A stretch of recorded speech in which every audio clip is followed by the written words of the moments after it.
on, you were so high. Hey, honey. I'm all right, okay? I'm fine. I don't need... You're just fine. What's going to happen when you come down, huh? When are you going to come down to the other planet, huh? When are you going to come back here? Hey, I'm never going to come down, okay? I am never going to come down. You hear that? Yeah, I hear that. That's true. Well, that's what keeps me up, sweetheart. It's all I can count on, but it's all I got. You watch, okay? You just watch. They love me, you hear? They love me. They love me like you could never love me. They love me. Rena, may I speak to Iris, please? This is Alex.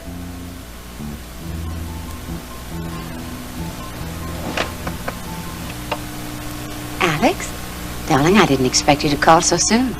Iris, I have to see you right away. I've got to send a Leslie over for you. Iris, you'll come? Well, I am rather busy. I haven't changed or unpacked or anything. That can wait. I have to see you now. Is something wrong, darling? You sound almost angry. No, it's not anger. It's, well, I don't know. I don't know what I'm feeling. I won't know what I ought to feel until I talk to you. Now you're being mysterious again. Am I? I didn't mean to. But we both know that being simple and forthright isn't quite as simple as it seems. It sounds as if you're accusing me of something. I'm just wondering if you've told me everything about you that I ought to know. Everything? Well, darling, so many things can happen in 25 years, it's hard to judge. Why don't you think about it on the way? I'm sending Ricky over for you to pick you up. Goodbye, darling. Goodbye.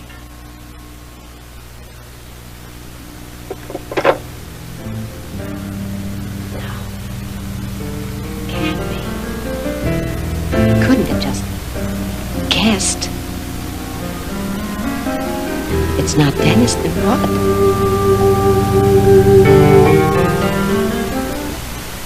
Hello, Dennis. Hi, Mrs. Bellman. I'd like you to meet my father, Elliot Carrington. Dad, this is Mrs. Bellman. Victoria. Delighted. The pleasure is all mine. Please, come in. Thank you. Mrs. Bellman owns Victory Network and operates the station here in Houston. Oh, I see. Well, it's very impressive. Thank you. You sound like a woman to be reckoned with. Do I? Well, perhaps I am. Mom sure seems to think so. She visited KVIK once. You should have heard her. She was very impressed. Nice. You know my ex-wife, Victoria? Well, slightly. Iris and I are more than acquaintances, but not quite friends. Tell me, how did she seem to you? Did you find her changed? Well, actually, I haven't found her at all. Dennis and I came from the airport to Western Art to here. I wanted to meet you because, well, I'm in your debt, madam. Oh, no, not at all. Oh, yes. Dennis tells me it was you who saw my name in a release about the escape. And you who left word in Washington where I could find my son. All I did was hurry things along. I'm sure once you cut through all the red tape, you would have found Dennis quite nicely all by yourself. Please, Elliot, sit down. Thank you. Yes, you're right. No matter where he was hiding, no matter how long it took, I'd have found him. Or perhaps I would have heard your name on the news and gone off looking for you. Would you? The two of you seem so close, even after all these years. Close. This is my son. To me, that's like saying I'm close to my hand, my own heart. Do you have children, Victoria? A daughter. She also stirs up strong feelings in me.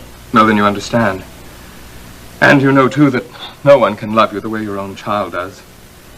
Without qualification or mistrust. Without even a good reason half the time. And always forgiving everything. I all but abandoned Dennis years ago. I had every reason to think he'd never want to see my face again. No, Dad, look, I understood. I know what happened. See? Doesn't matter, son. Even if you despised me, I'd still have come. I know. But I never would. I'm sorry, Victoria. I didn't mean to make a spectacle of myself. I only wanted to thank you, but There's no need to apologize. I guess I can't quite believe yet that I'm really here. See, I've been dead for a year, you know. It's no joke. That's what Dennis heard, and it was true. That was all time spent on the other side. Only one thing could bring me back. I knew that I could be cleared from the world without a trace, that life didn't need me, never would, were it not for one child, one man, with my name, my blood.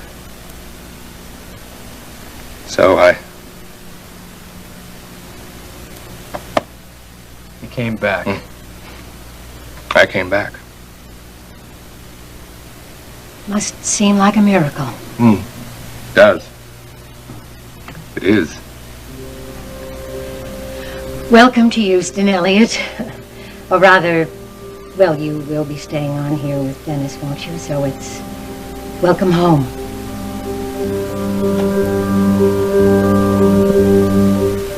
Iris. Excuse me, Mr. Wheeler. Yes. I was wondering if you're going to be needing me for the next hour or so. If not, I've got some personal business to take care of. Fine. So do I. I think it'll be a lot longer than that. Go ahead. Thank you. Mrs. Carrington? Rick, thank you.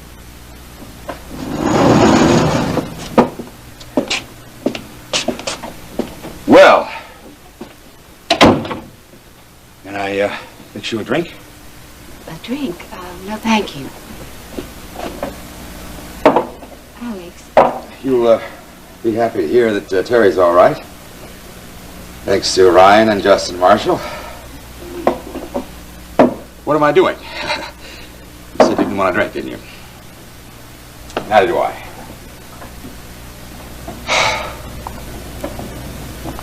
Yes?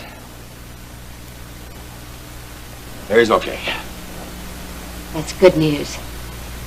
But it's not what you asked me to talk about, is it? No. Well, what is it, darling? I don't know quite how to approach this. It's about our secrets, past and present. It's about us.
Ready for our little adventure? It's almost time to go. Let's see, by the time we pick up our luggage in Washington, rent a car, even with the time change, we should still be to the cabin before dark.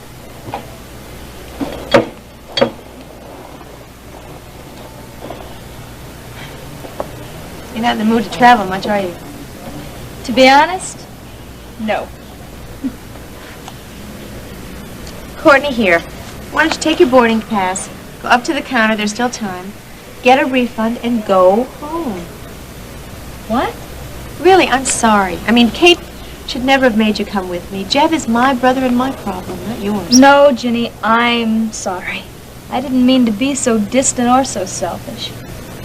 I guess a case of the blues will do that to you every time. It's just that I'm used to work, hard work, and a lot of it. And stealing whatever time I had to myself to spend with Kevin. But now he's put me on hold and my traineeship's gone and I feel like the ground is giving away under my feet and I'm falling. the life I chose, Jenny. And without it, I feel like I'm no one in particular with nothing special to do. Oh, Courtney, I hope you know that's not true. I wish. Well, I don't know. Maybe you're right. Maybe Kate's right. If I could help your brother, that'd be something, huh? Did your father give you any details? He didn't really know an awful lot. Jeb collapsed. The doctors found a heart murmur. And they issued him a medical discharge, that's all. I would have given anything for it not to happen now. I mean, just when he was getting back on a little bit of balance since, well, when he was in New York. Next air flight 149, non-stop to Washington, D.C. is now boarding at gate. It's us. What happened to Jeb in New York? Next air flight 149. It's a long story. The thing that I'm concerned about is what's happened to him since he left the Army. I mean, he's shut up in that summer home. He's not answering the phone. I'm not even sure he'll talk to me when he sees me. That's why I'm glad you're here. There ought to be something that you can tell him to let him know that the ground hasn't fallen under his feet either. Not really. Let's go.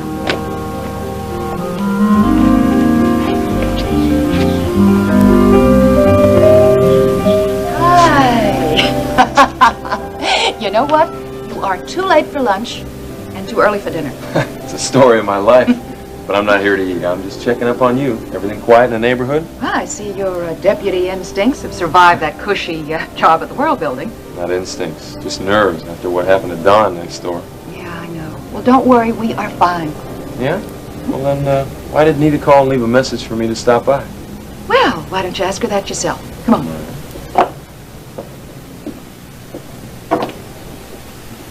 Nita! Yeah? Company!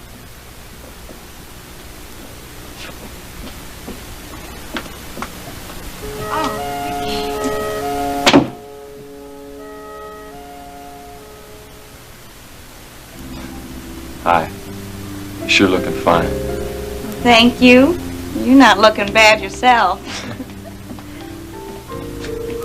Well, here I am at your service. Well, you came for me to see me? You called, didn't you? Oh, Ricky, you shouldn't have come in the middle of a work day. Oh, I'm sorry. You busy? No, I mean you. I mean, you're working for that important man. And that dangerous job, I wish you listened to me and hadn't took. Well, I'm no good as a busboy, and I can't type, so I guess dangerous things are the only thing I'm good at. Now, I don't know about that. You're pretty good at dropping everything and come helping people who need you. You know something, Ricky Decker? You are getting just as bad as me. Well, I don't guess that's too bad. Oh, guess again. You know, I just get too involved with people, and you're the same way. I swear, if somebody will come in here and tell me about their wallet that just got stolen or their cat that just got run over, and 2 weeks later I'm still losing sleep over it, and they've already forgot. You think you're getting too involved with me, Nita? Oh, no, I don't. No, I don't think that. Think I'm getting too involved with you? Well, I'll let Billy Joe be the judge of that. I should have known. That's why you called me, isn't it? First I thought it was about that guy who attacked Don. I forgot you got your own live-in punk. If he's lifted a finger to you... Ricky, now, you got it all wrong. Billy Joe, he's been real good. He's changed. Yeah, so's the weather. You want to bet on how long it's going to last? Now, look, I laid it right on the line with him. I told him if he didn't shape up, he should find himself another wife. Yeah. Good for you. And it's about time, too. That's all it took. You know, all the things you say about Billy Joe, he loves me, Ricky. Yeah, he damn well better love you. I mean, he's the reason I called you. He asked me to. Really, he said it'd be okay. Sounds like he's up to something to me. He wanted me to find out if y'all have any more clues on who it was that hurt Dawn. Billy Joe wants to know, huh? Yeah, he does. He's worried that the guy will come back and attack Maggie or me. Have you heard anything from your friends at the police? No. They're gonna hear from me. Maggie was right. I do have the instincts of a cop. And an alarm just went off in my head. About us? All right, then what? What is it? I have a reputation for many things. Tact isn't one of them. I don't want to hurt you. I don't want you to be frightened. Let me say it my way. All right. You trust me? Yes? Do you? Yes. You believe everything I've told you? That I love you? That I want to marry you? That I'll never leave you again? Yes, I do. Shouldn't I? Yes. You should trust me. I do. I want to. Alex. But you don't. Why? Was it on the yacht? You thought I wasn't. Well, when we made love, you thought. No. Darling, it's hard for me. Please understand, it's very hard for me. I know you love me, but I know there's no forever. There is. No. For some people, maybe, but not for me. You don't know me, Alex. I'm not what you think. You're perfect. You're what I've always wished I had. Stop it. I'm not. And I never will be. That's just... Oh, Alex, that's just a game we play. Don't you think men have said those things to me before? It didn't take them long to learn they'd been mistaken. And all along I knew. Through all the wooing and the winning, a part of me would sit back and think what a fool this man is. What a fool. Alex, I love you. But I'm not your every wish. And I'm not perfect. I'm not even very good. As soon as you find that out for yourself, you'll be gone too, and I won't blame you. I was wrong. It's not me you mistrust. It's you. How amazing. Don't you understand? I love everything about you. Everything I know, what I don't know, whatever you are. It's what I've always wished for. Whatever you are, that's what's perfect to me. You see? It's simple after all. Oh, Alex, I want to believe that, but... Then you can and you must. Together we'll prove it. Of course, in time, I'm sure that... Now, I want you to close that distance you kept between us. Say what's always been unsayable. I don't know what you mean. You do. Brian did. He told me not to press you. To wait until you trusted me. He was wrong. You'll never trust me. Trust us until it's out. But I don't know. Well, really, I don't. Let me help you. Please, Alex. Look at me, Iris. Please.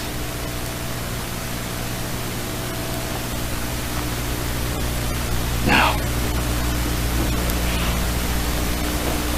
I want you to tell me about Dennis.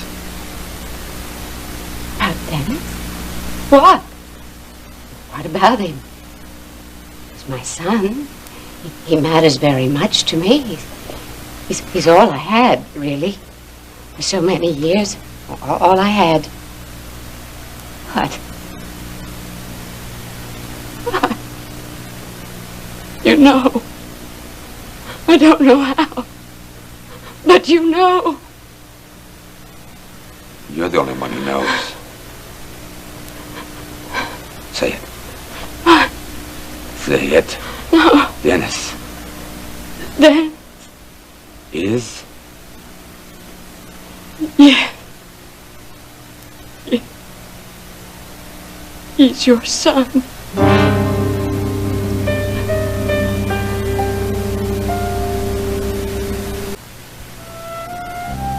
Home. Welcome home. That would be more miraculous yet.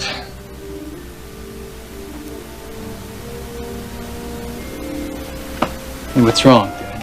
Oh, nothing. Nothing's wrong. I don't know why home should strike such an alien note with me.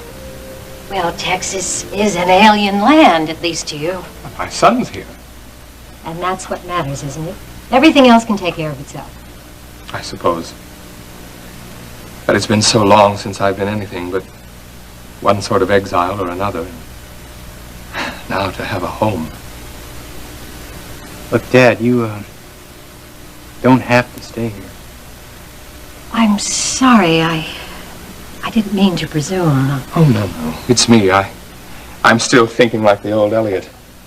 The one who couldn't see past the end of his nose. The one who sauntered across Europe with his typewriter and his credit cards waiting for things to happen. The one who mistook exile for freedom. Till he wound up in a prison camp. Short-sighted man, eh? That man was my father, too. And I'll still love him. No matter what he does. Or where he lives. I'm sorry, I wouldn't have raised the question if I'd known you were undecided. No, I wasn't undecided. I was blank. See, I've just spent a year of my life, if you can call it that, thinking one day, 1 minute at a time. There's no sense in looking ahead when what's ahead is nothing, or nothingness. Even when I had the nerve to hope, I could never get past that first moment when I saw your face. And now, presto, I have a future. I have to think ahead like any ordinary person. I find that astounding. I never thought I'd have the luxury of being ordinary again.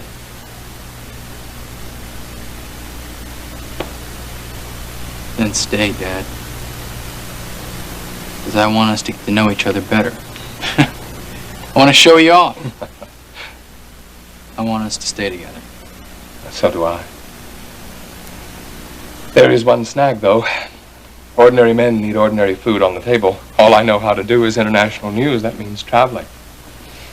We wouldn't have to be field work, Elliot. I think you would make an excellent home commentator. There's that word again. In fact, I hesitated to bring it up so soon, but I was hoping that you'd give KVIK an exclusive on your ordeal in Cambodia. And, well, if we enjoy the association, there's no reason we couldn't talk about something more permanent. Well, it's very generous, Victoria. Vicky, you've done so much for us already. No, please, don't thank me yet. You may get a better offer, but in the meantime, may I show you around? Please, I'd like that very much. All right. Why don't we start down in the newsroom, Elliot? I think you'll find our new monitors very interesting. Listen, why don't you two go ahead? I'll catch up. If I can use the phone. Oh, of course, Dan. I don't be long. These days, I don't go far without my son.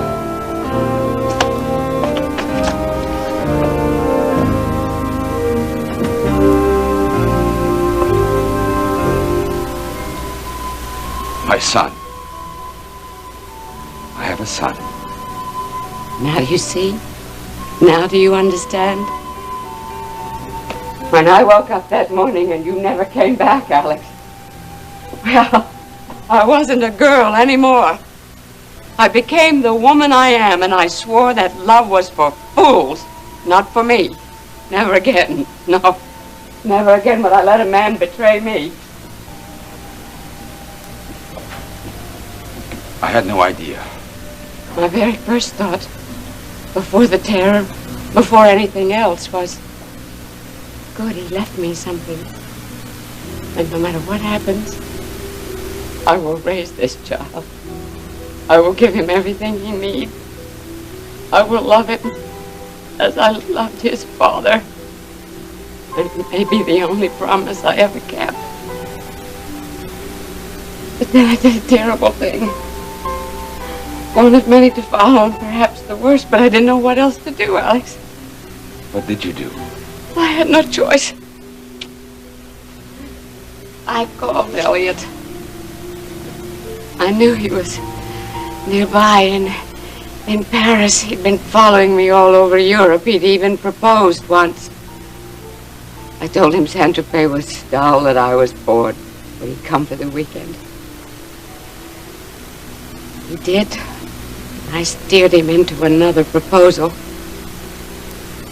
That was the beginning of a long, bad dream. It's over now. Is it? I had to do it, Alex. There was no other way to protect my child. Our child. Of course, you did what you thought was best. Do you hate me very much? Hate you? For not telling you. For telling you. I don't know. You wanted a wife and you found a family. Doesn't that make a difference to you? Oh, yes. It makes an enormous difference. You know what I've been all these years? Nothing. A cipher. A machine that makes money. Nothing else. Nothing real. Barren. I wasn't good for myself or for anybody else. But now I have a son. Our son. Yes. This is another miracle that I owe to you. You know, you tell me that I am a father. And suddenly, all this means something. I haven't wasted my life. I've been building this place for my son and my wife. I never even knew that I hadn't even found yet.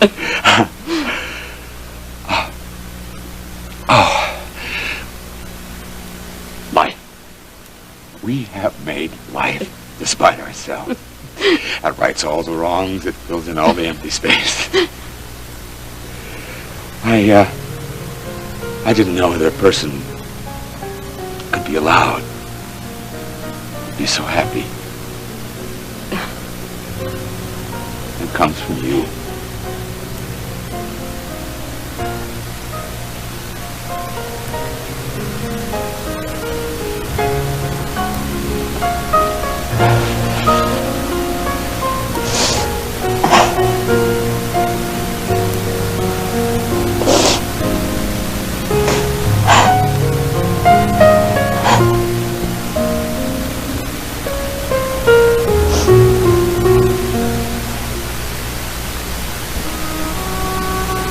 What is it that you're thinking, Ricky?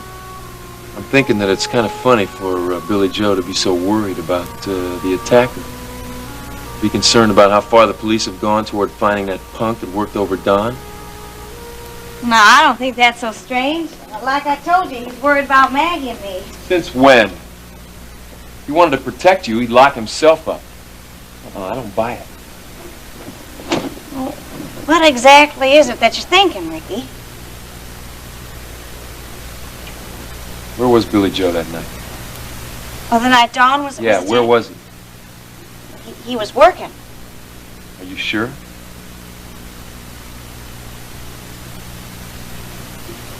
Well, I guess there's one way I can find out. I'll go ask Clipper Curtis.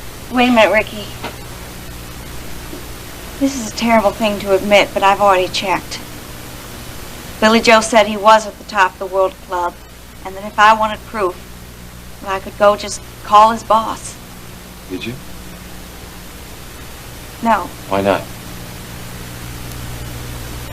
Well, I was ashamed about what I was thinking.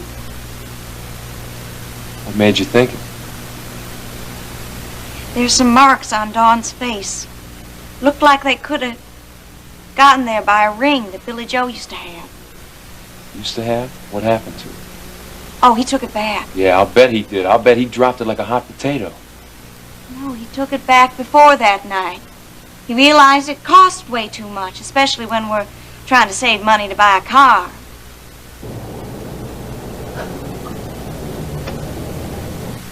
You bought that story, hook, line, and sinker, huh? Yes, I did. Ricky, give him a chance. That's why he got in trouble before. Because everything he said, nobody believed him. Well, I am his wife, and I believe him. And I believe that he's changed. And I'm asking you to please don't make any trouble for him. Hi, Decker. How's the defrocked fuzz? I'm fine. Whoa, now sounds like somebody learned you some manners. Polite. I wish you'd do the same and remember yours. I knew you was here when I saw Mr. Wheeler's wheels. That's some rig, huh? He let you go joyriding in it? I'm on break. In fact, I was just on my way out. So long, Nita. Hold it, man. I mean, if you're going to the World Building, well, you're going my way. I got to get to work, too. Why don't you chauffeur me, huh? I mean, you know, I'm dying to see how that baby handles. Sorry. I'm afraid if you got in that car with me, well, I couldn't guarantee you'd get out.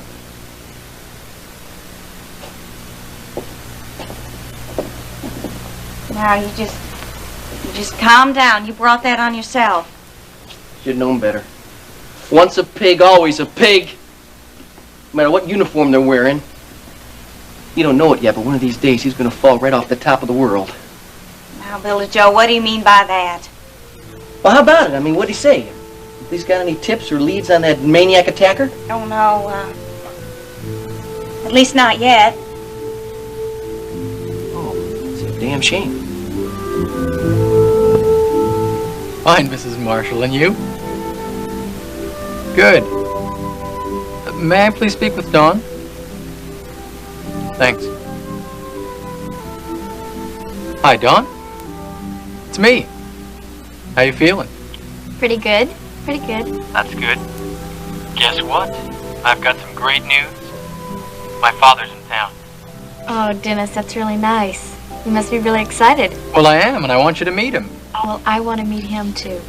Good. Then how about Friday? Oh, and listen, your sister Paige has been really terrific. She's been helping out at the gallery, trying to cheer me up. My birthday is coming up. No. Happy birthday. Thanks. Listen, Paige is giving a party for me Friday. At the gallery. Why don't you come into town and you can meet my father then? Well, I don't know. I've been really busy out here helping Grandma Kate. Dawn, one night? I'll have to think about it, Dennis. I'm not sure. Oh, come on, think about it. Don't you want to meet my father? Yes, I want to meet your father, but I don't know if I can. Until they find the man who was there, I don't know if I'll be able to go back to that place again.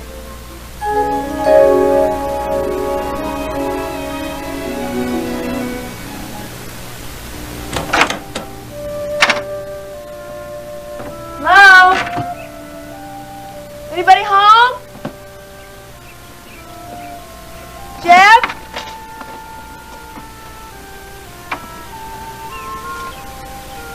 Oh, he's here all right. Well, maybe he's out. Jeff, it's me, Ginny. Hello? Jenny, the suitcase.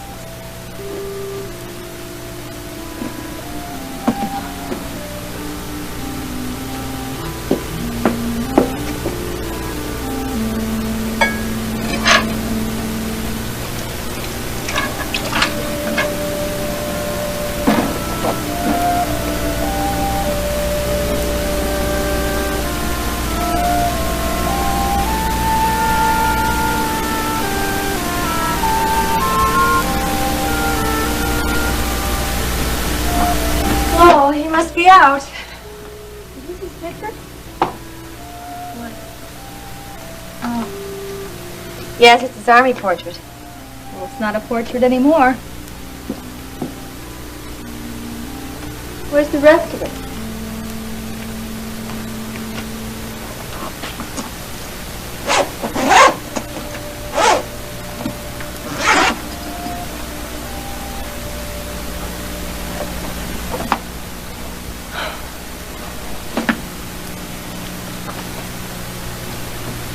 Think you'll be hungry? I don't know. Aren't you? No. Well, I am ravenous. Besides, he's been here a couple days and he's probably been eating nothing but canned food. So maybe he'll need a good hot meal. Huh, now I know why you and Kate get along so well. You've got the same instincts. Beat a cold, beat a fever, beat a heartache. I'm sorry. No, you're right. It's probably futile.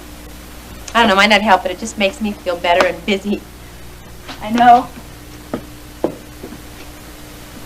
Do you think... I hope he gets back before dark. Sure he will. Sure he will.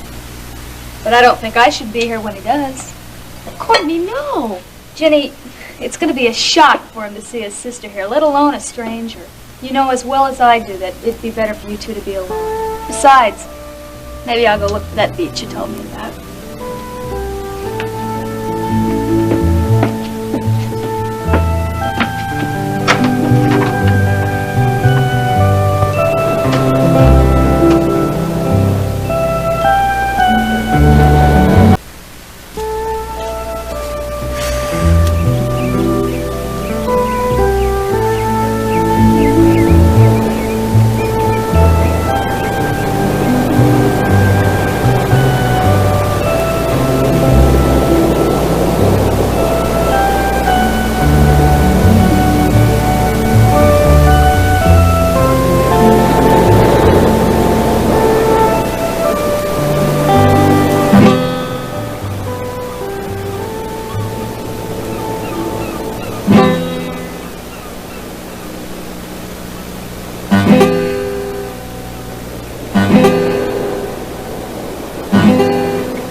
Look, I just wanted to... You wanted what, huh?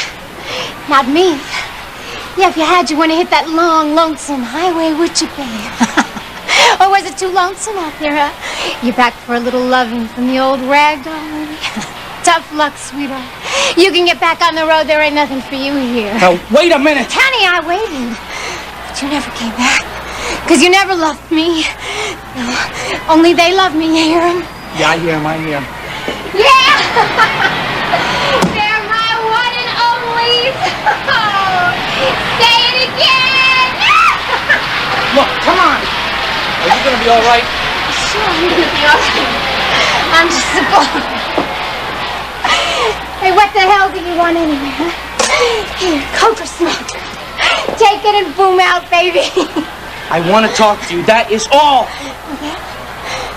Well, here I am, honey. See me. Feel me, touch me, heal me, soldier boy. Soldier boy, oh my little soldier boy. Well, then stay here, who cares?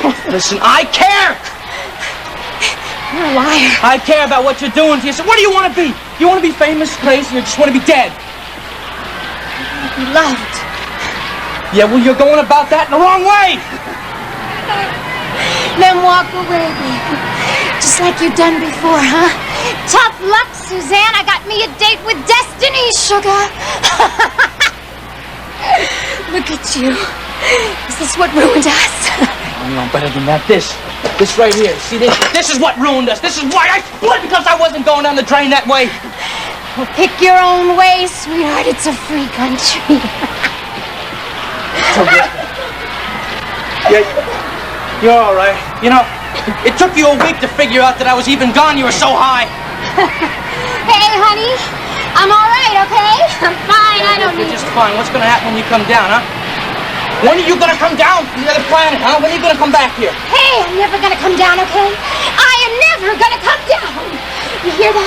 Yeah, I hear that. That's true. Well, that's what keeps me up, sweetheart. It's all I can count on, but it's all I got.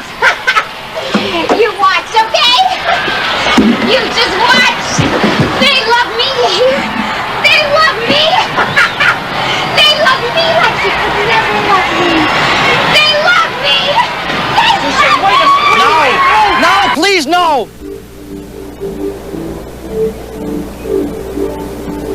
Art can't stand up. Medical discharge. Discharge. Discharge. Discharge. Discharge. Discharge. Discharge. Discharge. Discharge. Discharge. Discharge. Discharge. No!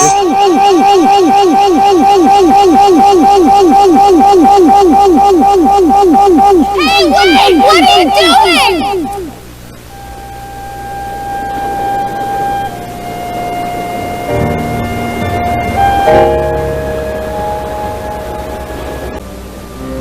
No! No, please, no!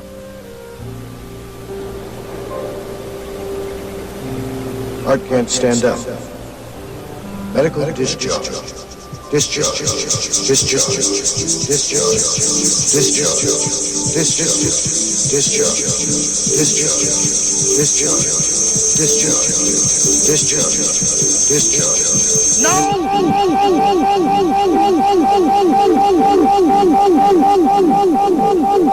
Hey, wait! What are you doing?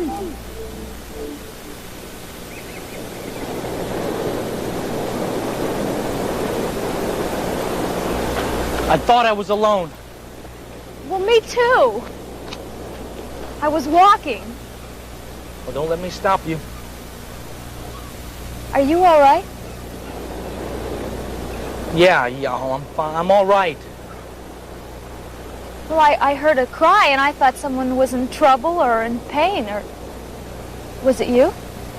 Look, if it was me, I didn't know it. I didn't mean to yell. I was having a walking nightmare. Look, why don't you just keep walking?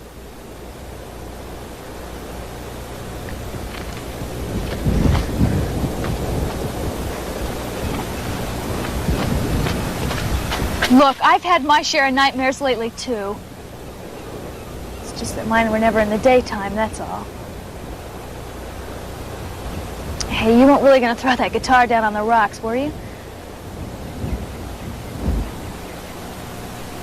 Maybe. A lot of musicians do it. It's one of the ways that they can finish their act. It is? Yeah. Where you been, anyways? It's like a toast, you know? It's like after you make it, you break the glass, saying that things are over. Never gonna be the same again. Finished. Oh. So, you're a musician? Oh. No, not really. I used to play. I used to think that I was a musician, but that was a year ago. Hell, I used to be a lot of things, but I'm not nothing. Now, I can see that that's not so. Besides, I wasn't asking you if you were a big performer or anything. I guess what I was asking was if you love music. Oh, yeah. I've always played. I thought that was the only thing that mattered. I worked really hard at it, too. Well, and now, why would you want to throw your guitar on the rocks? Because I hate it now. I hate it for what it did. To you? Let me tell you something. If you love something enough, it can turn on you. It can break you up. Especially music. It wants too much. It wanted Suzanne, and it killed her. Or maybe I killed her. Maybe it's me that I hate.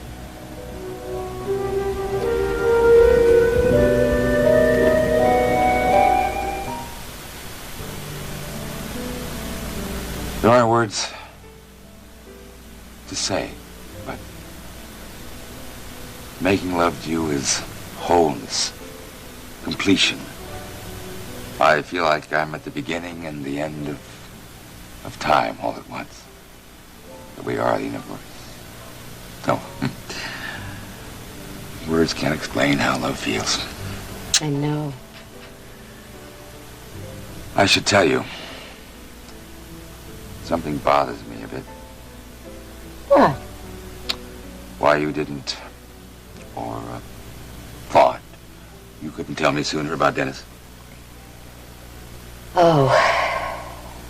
Or was it, Iris? Did you think that things wouldn't work out? That you shouldn't try to include Dennis in the equation? Yes, at first. Life has taught me to be rather cautious. Oh. Not with me. Please never be cautious. I know better now. Oh, there's more. Yes. Well, you saw it too. How hostile Dennis was. He was worse when I tried to talk to him alone about you. Mindlessly hostile. I'm sure he thought he had his reasons. Oh, they were never his reasons. He simply absorbed that stupid child's opinion of you. It was all Dawn's doing. Her opinion may never change, you know. Were you ever going to tell me? Yes, of course, but... Oh, I wanted it to be right. For the two of you to have a chance to accept the fact. You mean for Dennis to accept the fact? For me, it came as a joyful revelation. Well, maybe I was wrong, but I was going to wait. Not forever, but just until the two of you could somehow come to know one another. Are you angry with me for not telling you? No, I doubt if I could ever be angry with you. No, but as far as I'm concerned, we can handle the situation. You know, whatever you think best. Thank you. Iris, I'm excited. I have a son. Yes, my life is richer than I ever knew. I want to see him. I want to be with him. And I want to know him, even if he doesn't accept me. Iris, Paige Marshall has invited us to a birthday party she's giving for Dennis. Let's go together. I want him to see that I don't have any horns. I want him to learn to accept me one day. Oh, Alex. Come on now. Can we go together? No. Why? We can't. It's impossible. I won't force myself onto him. I never do that. I know you wouldn't. I have to tell you something else. What? My ex-husband, Elliot. He didn't die in that Southeast Asian prison. He's alive. Alive? Yes. And he's here in Houston. He's here to visit Dennis. To visit his son.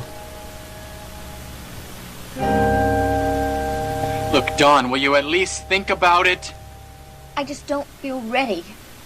Well, don't think about it as coming into Houston. Think of it as coming to my party and meeting my father. Look, don't you know how much I want to share these things with you? Look, it just won't be as happy a time if you're not there. All right. I do understand. And if that's what you want, then I'll try. That's better. And Dawn, I do love you. And I'll take care of you. Goodbye, Dennis.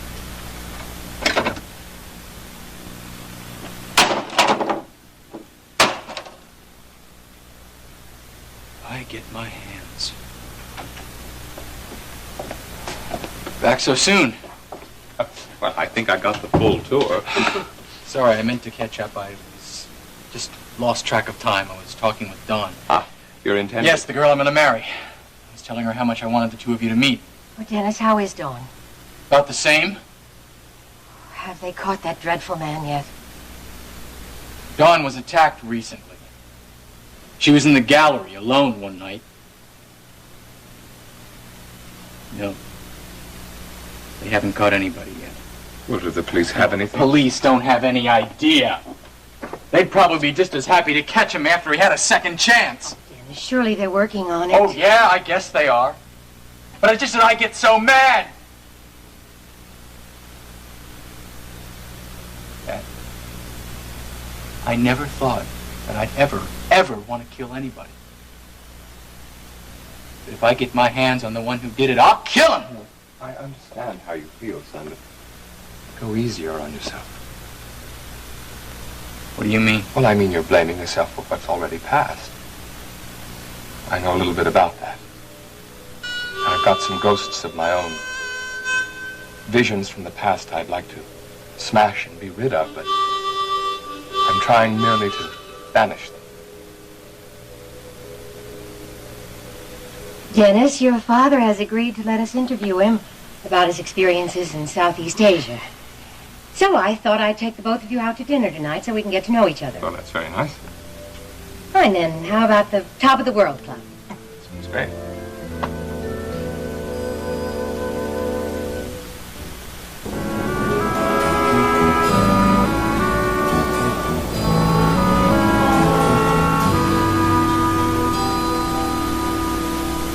And just one more thing. Anybody making the mistake of thinking that because I wear a dress, button it, you are late, Junior. Says who? Oh, you're holding that rope in your hands. You want to hang yourself? I don't answer to you. I don't punch no time clocks either. Why y'all stand there like a bunch of toy soldiers anyways? That was your last liberty, Mr. Wright. I hope you enjoyed it. Say, where's Mr. Curtis? Oh, your good friend, Clippy? Down at the unemployment loan. Would you like to join him? You're not. You can call me boss. That is, if I decide that you can cut it around here anymore. You want to join your colleagues?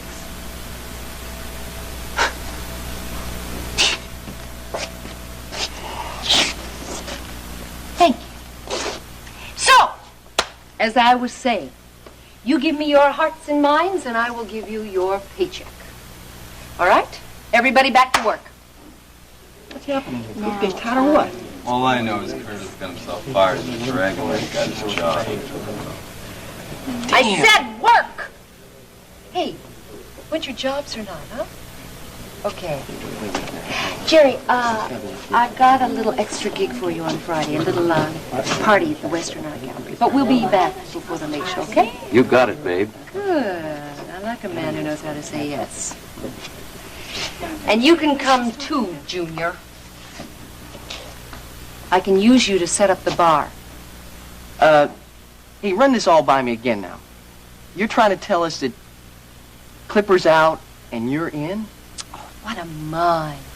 What an incredible analytical mind you have got, boy. Watch my lips. That's correct. I just can't believe this. I'd like to hear this from Mr. Curtis himself. Oh, of course, Junior. Go right ahead. I mean, that is, if you can find him. But if you do go out looking for that loser, sweetheart, just keep on going. You understand?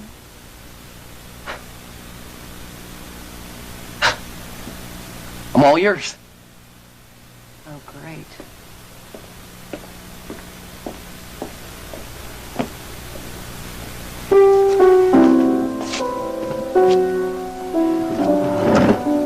Gee, what a bummer. Just want to get one boss on my side to give me another one. Just ain't fair. Every time the game breaks my way, somebody else comes along and breaks the rules.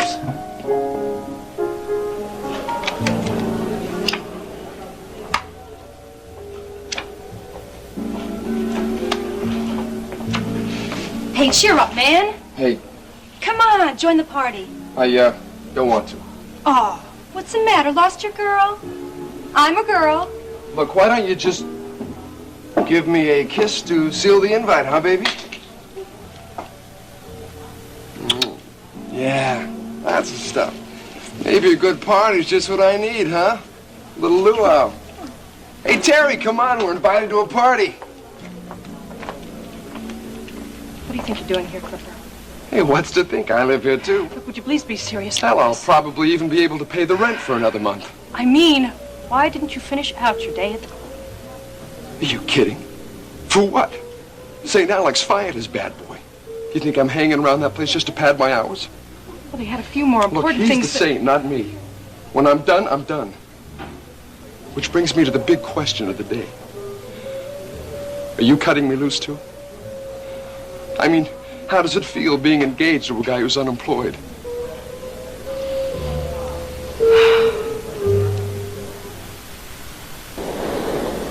I always thought I'd see her again. Well, that's another sad song, huh? Story of my life. Nobody's life should just be a sad song, should it? I think everybody's is. Yes, the details change. Take me, all right? Yeah, take me. Hot shot hick picker from Virginia, gonna set the big city on its tail. New York. Terrific town. You own a bank or a hit record or something. You know, I almost did have something of my own. I was lost somewhere between Central Park and East River. And here she was, Suzanne. You met her on your first day in New York? I don't know. Left my calendar back in Virginia. Actually, first day went on for a couple of weeks. I think it was the third morning of the first day. We sat down and we jammed. We stayed together for 3 years. We picked up a band along the way. We started playing everywhere and anywhere. You know, towards the end, we got pretty good. Started playing pretty big houses, opening for some pretty big acts. Then it all got so damn crazy. Crazy. How? I'll tell you something. Me and the rest of the band, we were all right. We were adequate. But it was Suzanne that everybody wanted to listen to. She was the best. There was nobody better than her. Nobody. Lasted for about 3 years. You know, when I think about it now, it just seems like one long night, you know, of music and love and a whole lot of other things, and it just all runs together. Were there any other things? See, I'll tell you something. When you're working that close to the edge, working that hard, you think that it takes a lot of booze and a lot of drugs to keep you going. And everybody was burning themselves up like they were racing towards death, like they were racing towards life. And Suzanne, she was the head of the pack. She was taking everything to get her through the night. And I started getting scared, because I knew exactly where that was going to wind up. But life isn't meant to be lived that way, that fast, is it? No, they're not. They're done that way. I was just as guilty. I mean, I was into everything, too. But something inside me, something kept stopping me. I don't know what it was. Yeah, I do. I just wasn't raised a fool, that's all. See, I tried to talk to Suzanne. She wouldn't listen. So I walked away. I just walked away from her, from music, from everything. I don't know. I don't know that I wanted her to follow me. I just wanted to stop all of that craziness. So I walked, you know. And she died. So here I am, you know, living and breathing and big deal. Maybe if I'd have stayed, you know, if I stayed, things could have been different. Yeah, you could have both died. Would that have been better? Maybe. I don't know. I'll tell you something. This afternoon, you know, when you came up on me up on the cliff. Yeah, I know. After I called out to you, I felt so cold. As if I'd come... The end of the world, huh? That's exactly where I was. What am I doing? I'm rambling on here like an idiot. I never talked to anybody. Never talked to my father or my sister. Why am I talking to you? I don't know. Maybe you could sense. Sense what? Well, maybe you could sense that I was at the end of the world myself. Once, oh, it seems like such a long time ago, I was a student. Well, I fell in love with my doctor. And everything just fell apart. I lost my traineeship. I lost my family's respect.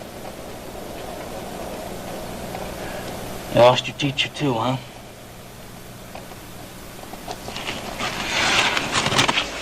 Yeah, he has reservations. Something about my age. He put me on the shelf to ripen like a tomato or something. It hurts. It hurts. Oh, yeah. Life hurts. That's why when you came along. Oh, I just came along. You know what? You didn't just come along. You know what else you did? No, what? When did you hear about Elliot? Today, I went to Western Art to tell Dennis about our engagement. What did he say?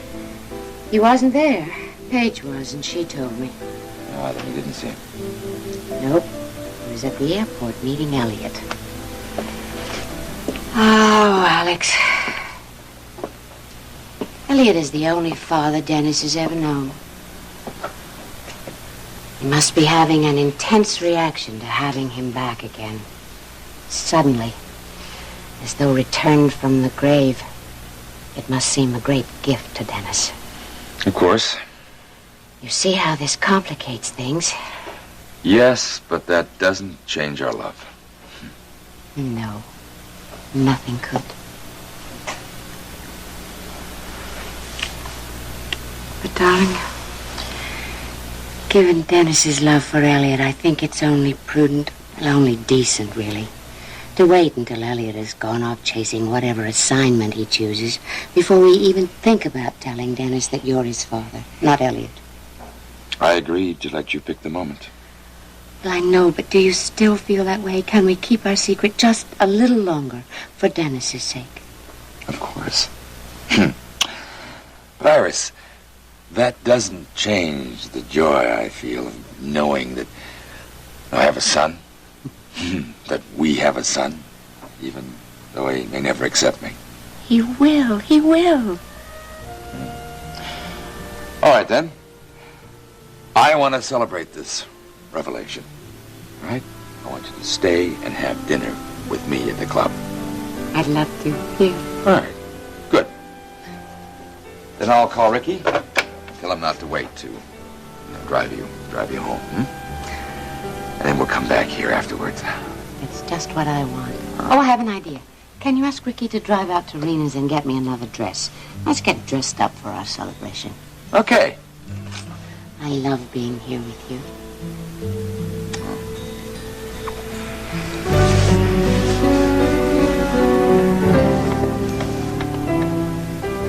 Your waiter will be with you in a moment. Thank you, Alfredo. You'll choose wine, won't you, Elliot?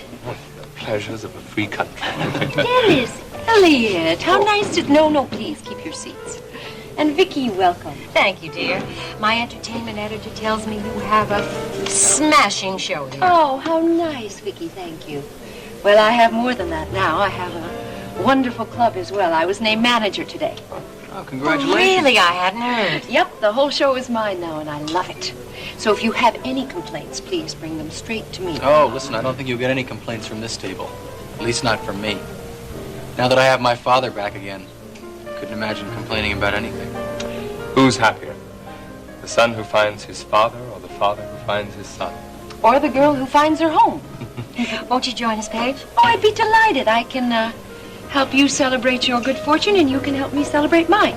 Champagne, Junior, the best in the house.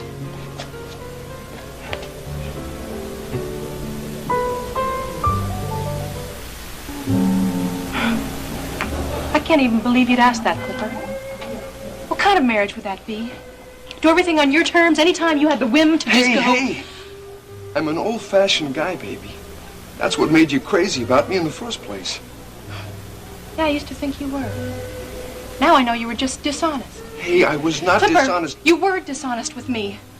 Look, I know how you lied about the chic, about the tape, about that whole mess. For all I know, you never told me anything but lies. Baby, no, you're Clipper, wrong. Don't try to soft soap me. Your charm is all gone.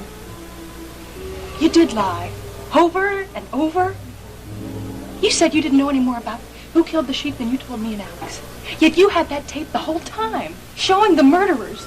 And you were using it for blackmail. Hey, how come Alex always has to make it a threesome with us? Clipper, Alex hired you back only because I promised I'd keep an eye on you. I wish I hadn't now. I wish I hadn't followed you to the garage. Wish I hadn't seen you dealing blood money with that killer. Because it's shattered everything for me. I could never believe in you again. Never. Baby, look. Baby, I'm sorry about that mess. You're the mess, Clipper. And I'm sorry, too. I'm sorry I ever asked Alex to hire you back after the last time. I should have known. I should have seen what you were.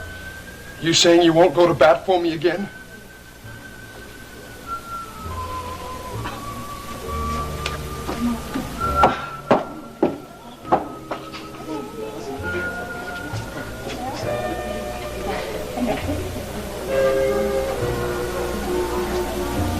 Now, where were we, baby?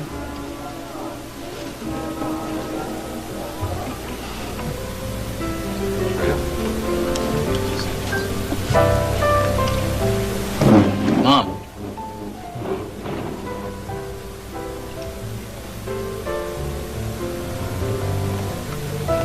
Oh, more revelers. How about it, boss? Should I get a couple more glasses?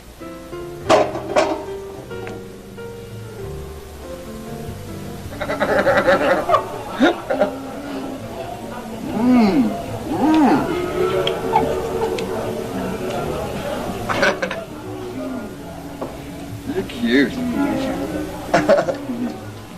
Clipper. I'm glad I found you alone. I got something important to ask you. Your sister's in her apartment, sulking. This doesn't concern Terry. Sorry, kid. I don't know nothing about nothing except mangoes. It's about one of your employees. Excuse me, dog. Man. Former employees. I'm not with the club anymore, okay? Fine, it doesn't matter. You can still tell me. Hey, man, can't you see it's R&R time? One question. Okay, for crying out loud, what?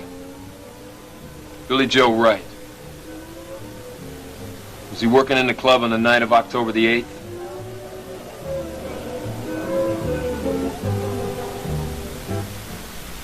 Why is it so dark here? Is there a man on this side of the road? Dark. There's a light on in my cab. I didn't leave it on. Is this Courtney? Jeb, is that you? Oh, thank goodness. Jenny. I was getting so worried about you two. How in the world did you ever find each other? It's so dark out here. What are you doing here? Dad and I were worried about you. I guess you two have met each other then, right? Courtney Marshall, Barrett's middle sister. You didn't know. Oh, well, Courtney, this is my baby brother, Jeb Hampton. You're Jeb? Really, come on in. I was getting a little nervous about those shadows myself. I found some food to eat anyway. So you want a wood sprite after all? You were sent on a rescue mission from my sister, huh? What? Boy, you're really good. You really fooled me. You ought to be working for the CIA or something. I spilled my whole guts to you out there. I didn't. I'll forget, all right? Just skip it, all right? It doesn't matter. Mission is accomplished.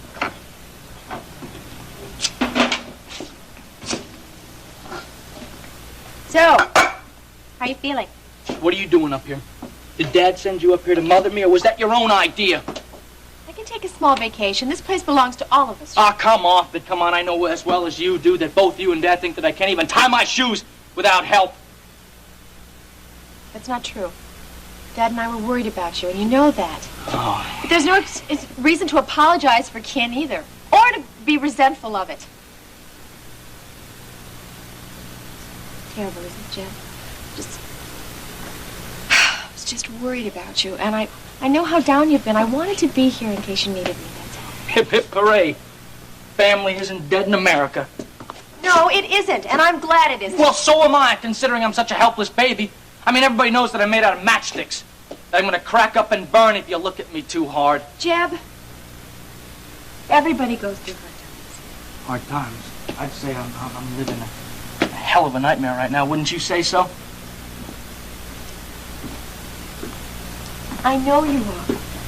After Suzanne's death and then not being able to cut it as a buck private in a peacetime army. That's pretty low, isn't it? Wouldn't you say so? Wouldn't you say that's the bottom of the barrel? You know, you should have stayed in Texas, where men are men. You should have just let it happen, that's all. Look, forget it, skip it, forget that I said anything. Just drop it, will you? There's a good dark moon out there, and I'm wasting it, you know. I fail the Army, I fail Suzanne.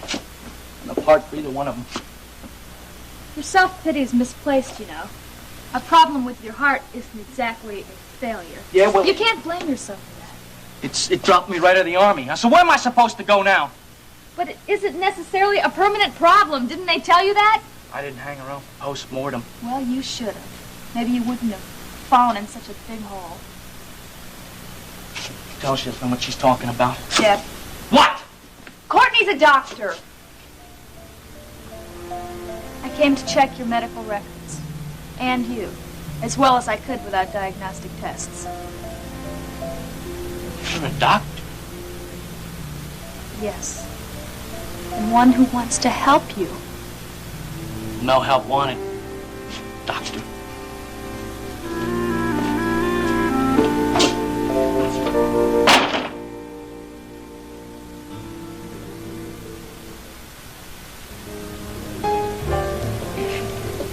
Elliot.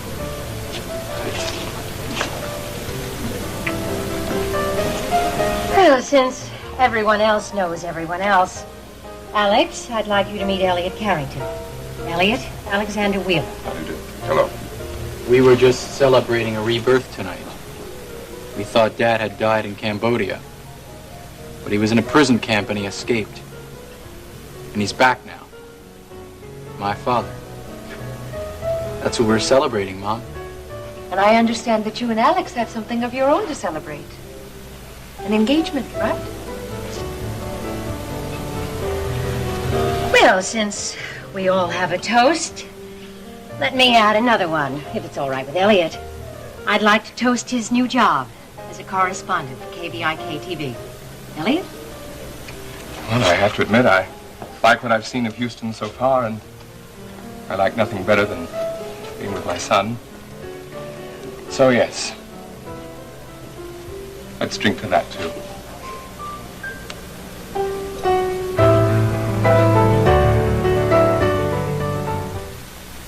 On there, boy. Now, you just wait right there till Max comes to get you. He'll be driving you home. Oh, Max, I don't need a babysitter. Listen, Grandma. Now, you listen to me, boy. Don't you tell me you're going to be driving home by yourself. I won't hear it. All right. All right. I'll be checked out of here just as soon as I can get downstairs and get checked out. And Max comes with his babysitter pickup baby carriage, I know. Yeah, Justin. Now, I don't mean to pry, but do you need any money to pay your hospital bills? I can send a check along with Max if you'll be needing it. No, Grandma, don't you worry your pretty little head about that. My gorgeous, generous boss just walked right in the room, and I can just tell by looking at her very pretty face that KVIK is going to be paying for all my hospital bills. Well, in that case, I'll send Max right along. Oh, it'll be good to have you home, boy. Goodbye, Justin. Goodbye, Grandma. Sam? That's true what I said, isn't it? KVIK is picking up my hospital tab. Oh, Sam, all in the line of duty. KVIK has employee hospitalization, doesn't it? Sure we do. Good. Then I'm covered. No, you're not. The policy doesn't cover suicide attempts. I'm serious, Justin. If you pull a stupid stunt like rushing some guy with a gun again, I'm going to get a letter from the insurance company. Don't you just love to get mail? Look at all this. A letter saying that all KVIK personnel are covered except that crazy, accident-prone, suicidal maniac Justin Marshall. She's mad at me. Sam, don't you love me anymore? I never did. But don't you worry, even if I don't, somebody else does. Really? Who? Your fans, Justin. Your fans. This is fan mail, all of it? All of it. It's all addressed to me. Didn't you get any? Oh, sure I did. And here it is. You see, KVIK has this new policy with the post office. You get all the fan mail. I get the bills. That's the way it's going to be, huh? Well, that sounds right to me. What about you, Sam?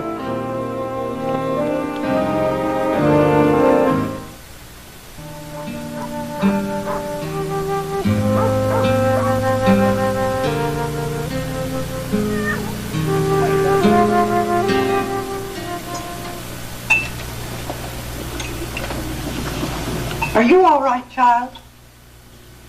Oh, I'm okay, Grandma. I just need some coffee, that's all. Well, maybe I should have kept Courtney here. Sending her off to help with Jenny's brother's one thing, but charity begins at home. Grandma, I'm fine. Honest. Look, I'm going to go see how Lady Gray's doing. I promised Jenny I'd take care of her and exercise her while she's gone. Well, you'll miss Dennis' call if you go now. I know. That's why I'm going. Now, you just hold on here a minute, girl. I don't know what's got into you, but I don't like it. Since when are you avoiding Dennis? Since he asked me to come with him to his birthday party and meet his father. Well, now, what's wrong with that? The man knew your brother Barrett. He's your fiancé's father. What have you got against meeting him? I want to meet Mr. Carrington. It's just I don't want to go to the gallery. That's where the party is. Grandma, it scares me.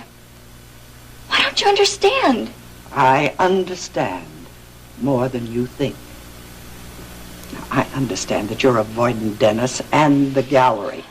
And I understand that that's not the way to get over being scared of it. Now, you just look here, Don. You're going to have to go back there sooner or later. And the sooner, the better. This isn't doing you any good, girl, and you know that. I can't. Grandma, please, why don't you just leave me alone? That's all I'm asking. Now, you're not asking me to leave you alone so you can come to grips with what you've got on your mind, honey. You're just asking me to stand by and watch you stop living. Well, maybe that's too hard. I'm going out. No. Now, you just stay right where you are. You say you're going to go riding. You ride well. You remember learning how to ride? No. No, of course not. You think you were born knowing how? Well, you weren't. You had to learn how just like everybody else. Why, you weren't even 2 years old when your father first set you up on Blue Star's back. Of course, you fell right off, screaming bloody murder. You know what your daddy did then? Put me right back on her. Mm-hmm. And you think he did you wrong? No. Well, then, can you tell me why? Because otherwise, I would be too afraid to ride again.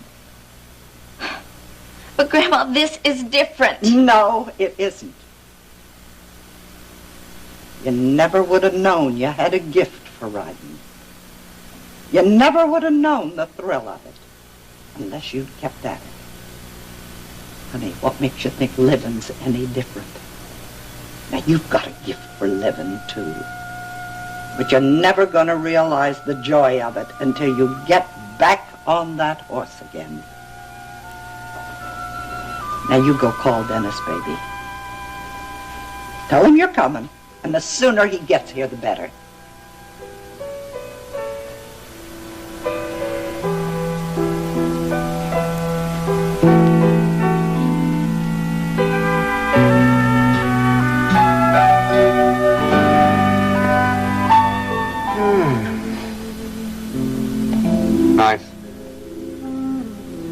Nice handwriting, too.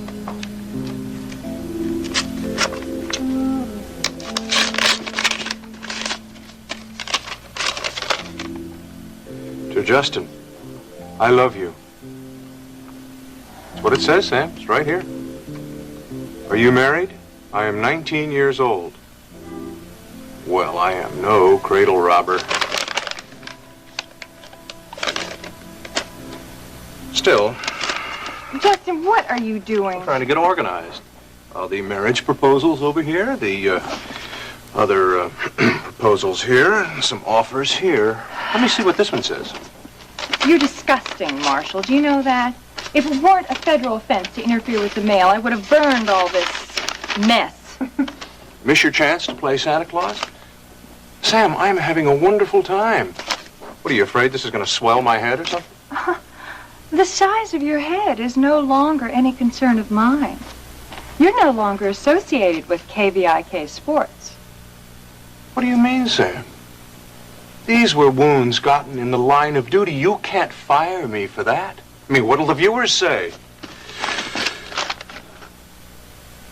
Am I being fired? No, much to my regret.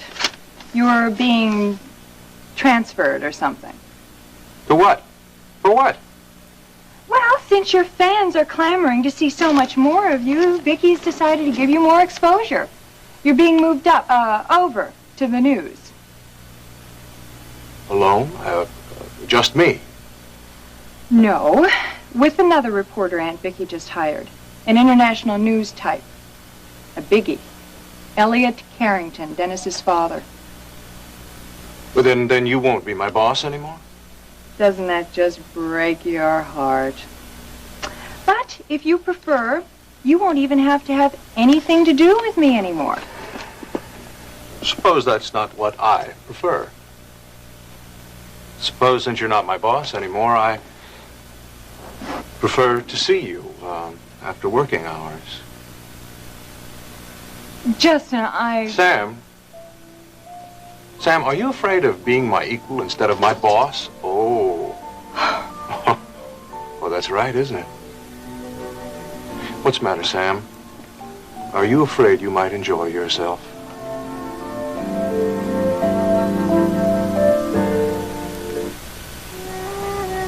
You're really the end, you know that? What makes you think I've enjoyed anything I've done that's been associated with you? I don't know. What can I say? Would it be wrong to say that I usually find women like me? What kind of women?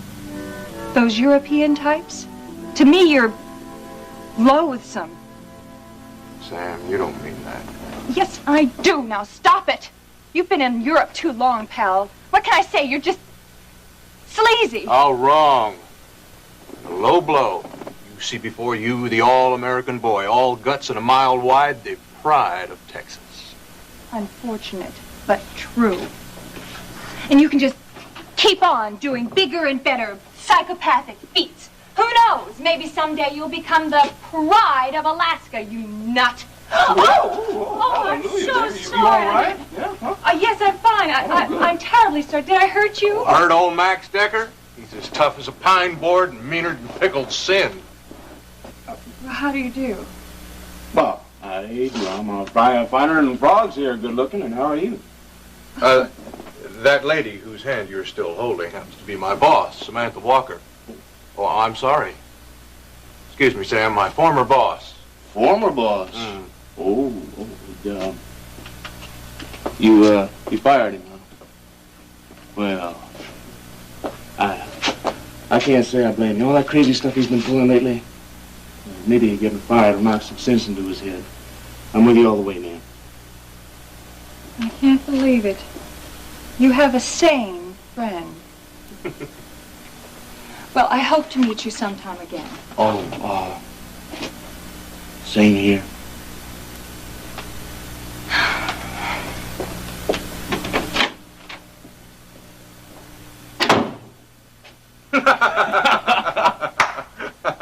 Now, who does she remind me of? There is someone. Who is it? Rena's cousin. Mm-hmm. That's it. That's it. Same good look, same Right. Yeah. Yeah. All right. Well, I just hope her disposition is better than Rena's, though.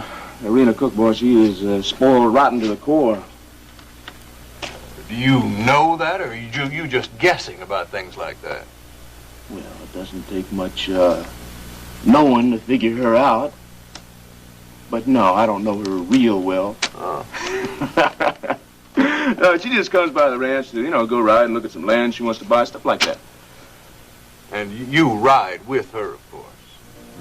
Well, sure, of course. I mean, I can't have her lathering up the horses and tearing up the countryside and whatnot. Yeah.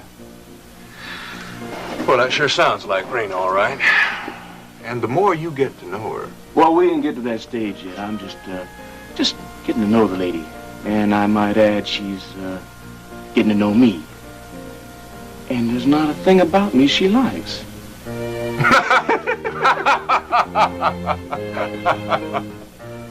Looking real good there, Stryker. Hope you're feeling good too, huh? Well, I do, son. Fact is, the doctor says I could be out of here, as early as next week, if I behave myself. Lord, it's like having a second pass at life. You're gonna behave yourself this time, right? If I have to sit on him, did you hear that? And I found the perfect place for keeping him quiet so he can get himself back together again. You talked to Kate, then? I sure did. And honey, she's got this wonderful old hunting cabin at the back of the ranch, and there's a lake close by, too. All right, I've seen it from the chopper, I think. Oh, have you? It's nice, isn't it? Now, it's not fancy, Daddy, but it's quiet. And we'll be close by Kate in case you need her when I'm not there. And then there's the lake, so you'll have plenty. It sounds perfect. It just sounds just like what I wanted. I knew you'd take care of that, honey. Ryan, will you see about buying that place for me? Lord, I haven't fished in years. I sure will. Sounds like paradise for an old country boy, huh? Yeah.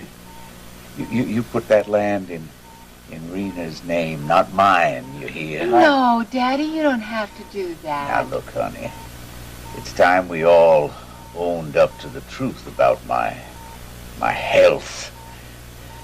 Even with this new heart that Kevin's given me, you can't expect me to live more than a couple of years. Well, yes, I can. You're going to live forever. Until my time is up now. Meanwhile, it wouldn't be a bad idea for you to start learning how to handle some responsibilities while I'm here to help. Oh, Daddy, that's so morbid. Just I don't want to facing hear facts about now, any of baby. this. Just facing it. You're gonna inherit my estate, you know. Time you started to learn how to manage it. He's right, Rena. Oh, I don't have any kind of business head. Never did, and you know that, Daddy. Would you rather have Kevin handle it for you? No. I mean you're right, honey. I just now realized it. It's about time that I learned how to handle those things for myself. You two still at odds, huh? Oh, I'm sorry to hear that. I was so hoping that was all done, passed with. And it won't take me long to learn about it either. Now, listen, honey, I bet you're real tired, so why don't I just let you get some rest? Ryan and I'll leave so you can get a little sleep, okay, honey? I'll see you, darling. Bye-bye now. See you, Stryker.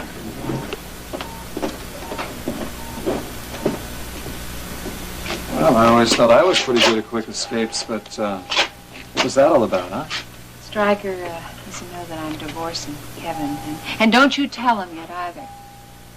Bart Walker doesn't want me to disturb him with anything that's troublesome, so I don't want him to know about it until he's much better. That's right, it's your life, isn't it? Yeah, it sure is. I better start learning how to live it on my own. Start making all those business decisions Stryker was talking about. Great. You want to come to the office now and get started? Well,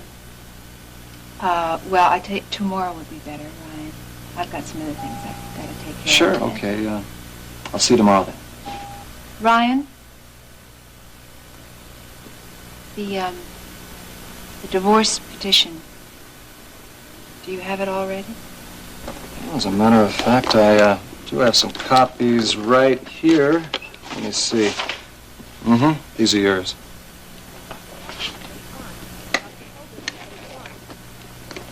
Has Kevin seen this? No. I was going to have them served to Kevin's office after I saw Stryker. I'll tell you what. You make sure that this is served right away. The sooner the better, okay? Like you say, it is my life. All mine, all alone now. So you'll take care of that, huh? Sure. And good luck, huh?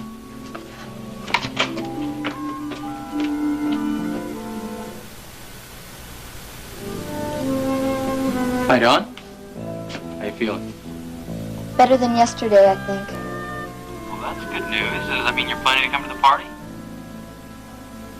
Yes, I guess. It does mean I'm coming to the party, yes. You sure? I mean, you can handle it even though it's being held in the gallery? Well, in a way, I'm coming because it's in the gallery, Dennis. But mostly because I love you. And I want to meet your father. That's great. Hey, Don's coming to the party. Oh, how nice. Listen, what time do you want me to pick you up? Hi, Mr. Carrington. How nice to see you again. Did you enjoy your dinner last night at the club? It's nice to see you, too. And yes, I did. Good. It was a wonderful evening. Good. Gave me a chance to talk to Victoria Bellman and reach an agreement about my new job. Oh. I mean, it's very nice about your new job, but I sort of thought seeing Iris might be the high point of your evening. I mean, after so many years. Yes. Well, after so many years, the feelings tend to fade away. Since they'd been gone long before I even went to Southeast Asia, well, it really didn't make much difference to me seeing her. It was nice, of course, but, well, that's all over. Another time, another life. How do you understand? Oh, of course, that explains it. And you don't object to her engagement to Alex Wheeler then, right? Well, why should I? If he makes her happy. Seems as if he does. Well, he is very rich. Yes, well, he'd have to be, wouldn't he, for Iris? Well, it's very nice for her. It's an old story. Well, it's a nice. very old story. Nice for Dennis, too. I mean, I'm sure that you've guessed that he owns half of Houston, and he's very generous. No, Dennis is very lucky to be getting a stepfather like him. I mean, his future will be so rosy. Alex will really help him. Not exactly your idea of the wicked stepfather, is it? Dennis really needs Dennis someone. needs a father in his life? Is that what you were going to say? Well, Well, he has a father in his life. You're looking at him. Iris is entitled to do as she pleases. But as far as Dennis is concerned, I don't think he'll be needing a stepfather at all. Because his father is here. And plans to be around from here on out. Excuse me. I'd like to see you. of course. Good news, Dad. Dawn's coming to the party after all. Now you look happy. Well, I am. And not just because you and her are finally going to get to meet each other. It means she's finally getting control of her life. Getting her spirit back. Listen, why don't you come out to the ranch to pick her up with me? Well, Thanks, son, but I've got to meet Mrs. Bellman in a few minutes, and then I have another appointment after that. Oh, yeah? Where are you going? Well, to see a real estate agent about finding an apartment. What for? I've got a whole apartment upstairs. You can stay here. No, I'd be underfoot. Thank you, son, but I think I'd be better off in my own place. It'll help me settle in. All right, Dad. Well, at least let me drive you over to KVI. Oh, no. No, it's okay, really. It's on my way anyway. All right. If you don't mind taking care of the party preparation. Oh, no. You go on right ahead. I'm very good at arranging things all by myself. Thanks. I'll see you later. Okay, bye-bye.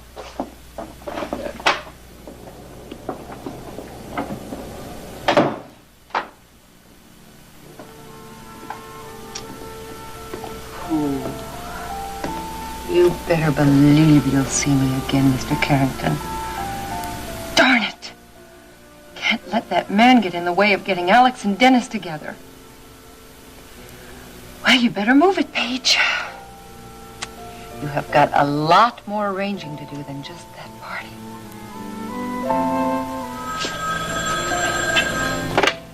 Dr. Cook speaking. Kevin? It's Courtney. I'm sorry for disturbing you, but I need your help. Your professional help. Well, yes, Courtney, of course. What is it? It's a patient of mine. Patient? Where are you? In a cabin in Virginia.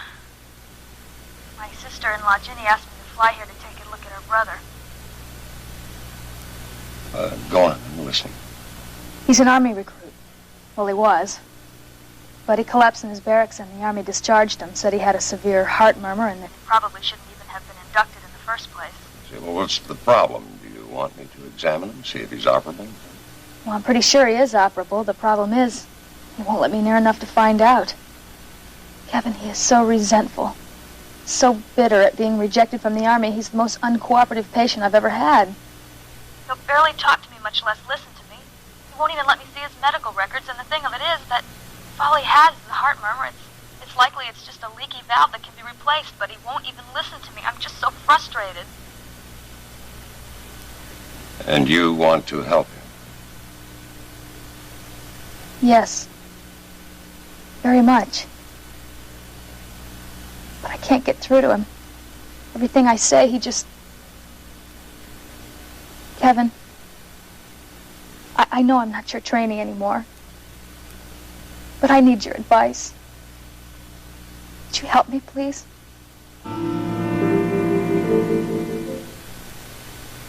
Of course I'll help you, Courtney, you know that. Thank you. I was afraid that... Darling, you know, asking you to go home for a while was not a rejection. I'll always be here when you need me. Now, about your young patient. That is, I assume he's young. About my age. I see, yeah. Well, whatever the age of heart patient, well, they seem to have a lot in common. And once they find out they have severe problems, they tend to get depressed. Some deny it completely.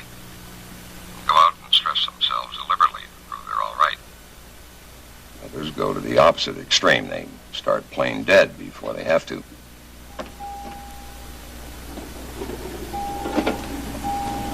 Dr. Lopez, 8-1. Dr. Lopez. Petition of Rena Bellman Cook, forever dissolving the bonds of matrimony between them. Dr. Weber, 894. Dr. Weber, 894.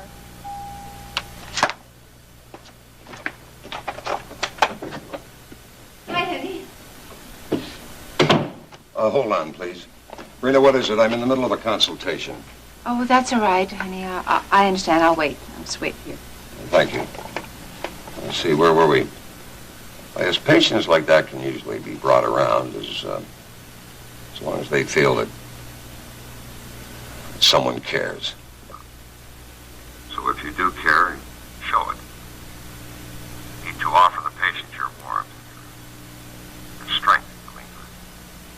My strength. Kevin, I don't think I have much left to offer anyone.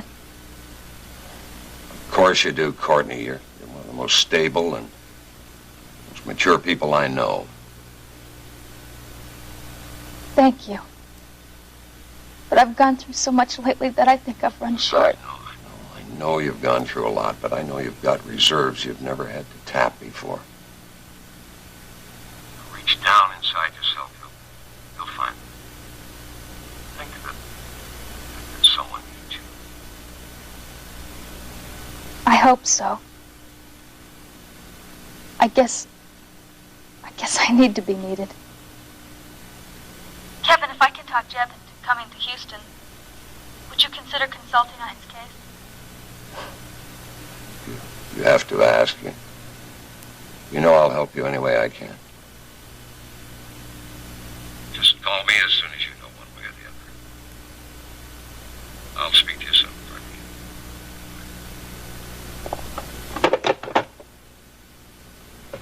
Now, Rena, what can I do for you? Now? Nothing. I don't see how you can even spare the time, what with all your consultations, Dr. Cook. Please, Rena. There's something you want to discuss. Please speak up. Oh, yes, honey, that's right, there was. I mean, I thought maybe we had something to discuss, but now I see how wrong I was. So, here you are. I don't have anything more to say to you. What's this? It's a divorce petition, Kevin. The official copy will be served to you. Thought perhaps you'd like to have a little preview. So you go ahead and read it, and if you have any questions or comments, you can refer them to my attorney, Ryan Connor. And I mean my attorney, Kevin, not me.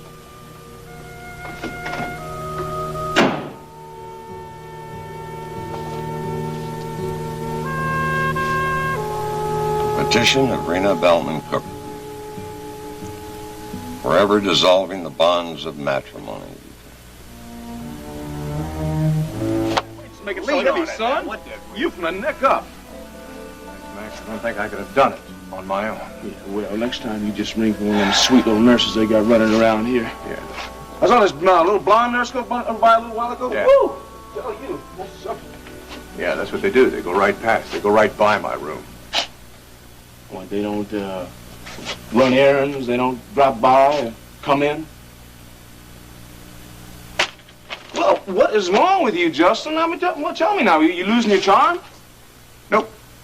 It's Rena. She's like garlic around my neck. She chases all the pretty little vampires away. Yeah. Oh, Rena Cook. Sam and I were just talking about her. She's in and out of here like that was a revolving door. You know, I don't get to see any of the nurses. She does all the nursing they're supposed to do. You know, Sam, we were talking about this. I don't even know their names. Don't you think that's a shame, Max? It's pitiful. It's a real shame. Still, it must have been nice having Rena Cook run interference for you.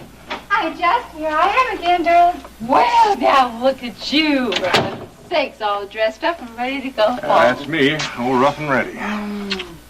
Now, why didn't you call me to come pick you up? I'm mad at you for that. You should have called me. But I'll still give you a great big kiss anyway. I'll be. Is that how you act when you're mad at somebody? Well, shucks, Rena, ma'am. I didn't know you was mad at me the other afternoon when we were out in the woods together.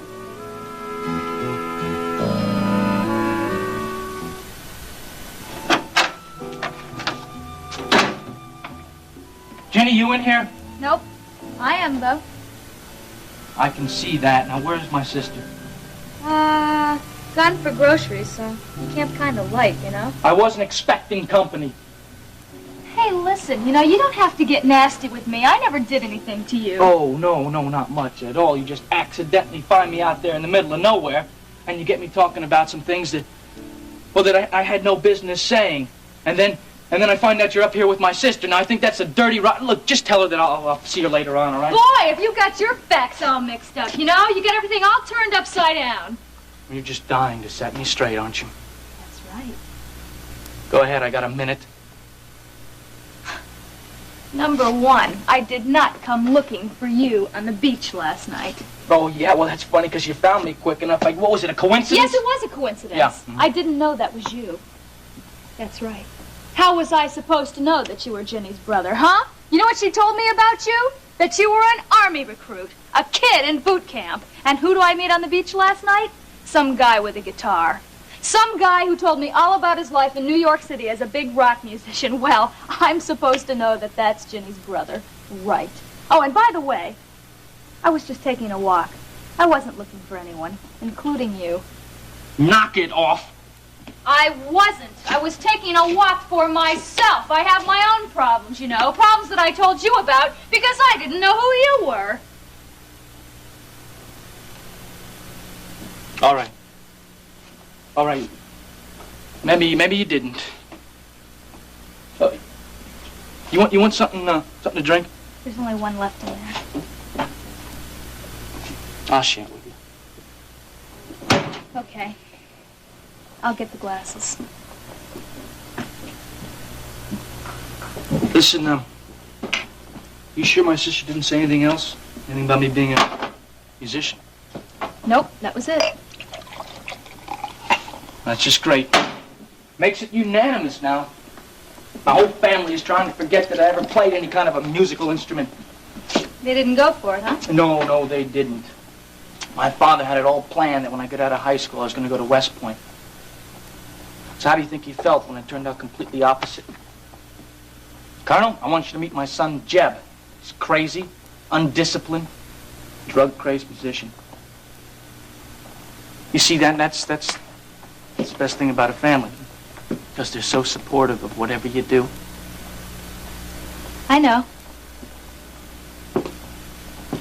I know.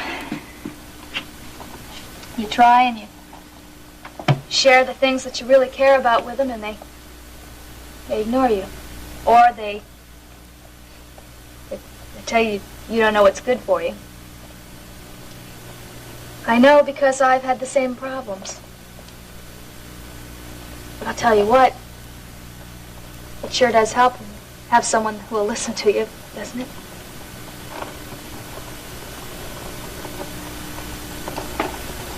Kevin used to listen to me.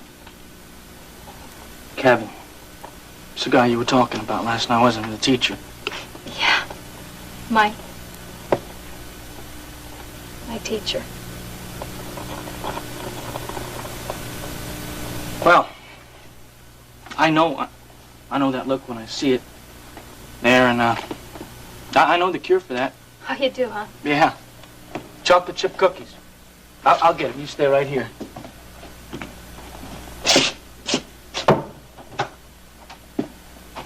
So, you miss Kevin, huh? I spoke to him today. Oh, yeah? What about? About you? That's right. I asked him if he'd help you, and he said that he would. Kevin's the best, you know. Especially when it comes to surgery.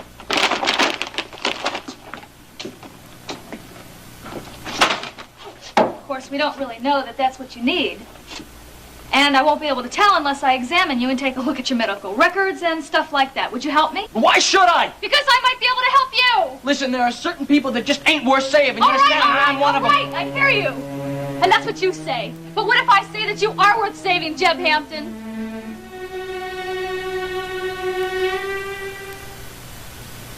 What are you doing here? Why aren't you out back at the ranch tending to your horses? No. It's not polite to criticize our betters. It's bad manners. But since you were kind enough to ask, I came here to pick up Justin and take him back to the place to recuperate. Well, you can just get yourself right on back to the ranch, honey, because I'm bringing Justin home with me. Oh, you are? Yes, where else would you rather go to recuperate? Back at the ranch with that to talk to, or you coming home with me? Oh. Say, I think about that. Justin's already got one slug in him. He doesn't need another one from your old man. Max, I think you got a point there. Uh-huh. He's got a point there. He doesn't have anything here or there. Now, honey, if you're concerned about Kevin, don't be, because he's not going to be around. He's gone bye-bye. Oh, he found greener pastures, has he? Well, I can sure understand that. Yes, sir. What do you have to do to shut him up? As a matter of fact, though, you do happen to be right. Kevin did find someone else. Your sister, Courtney. So I think it's only fair. She has Kevin to play with, and I have you, right? Oh. Yeah, oh, yeah, that's perfectly logical. I don't know why I didn't think of that myself. Well, Boy. now, you see, honey, even he agrees. Oh, come on, Justin. Come on home. Say you'll do it. You need an awful lot of care. Well, Rena, you see, it's like this. You see, Justin's afraid that you might do something to him. You know, I don't blame her. She's cute as hell, but I don't think she's playing with a full deck myself. Now, Justin, you're not afraid of me now, are you? No. Well, then prove it. Come on, honey. Say it. Oh. Say you come home with me.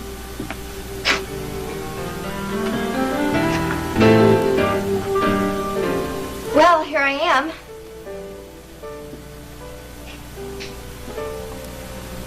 How do I look, all right?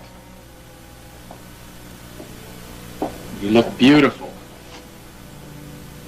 And I can hardly wait to show you off to my father. Well, you ready? Grandma.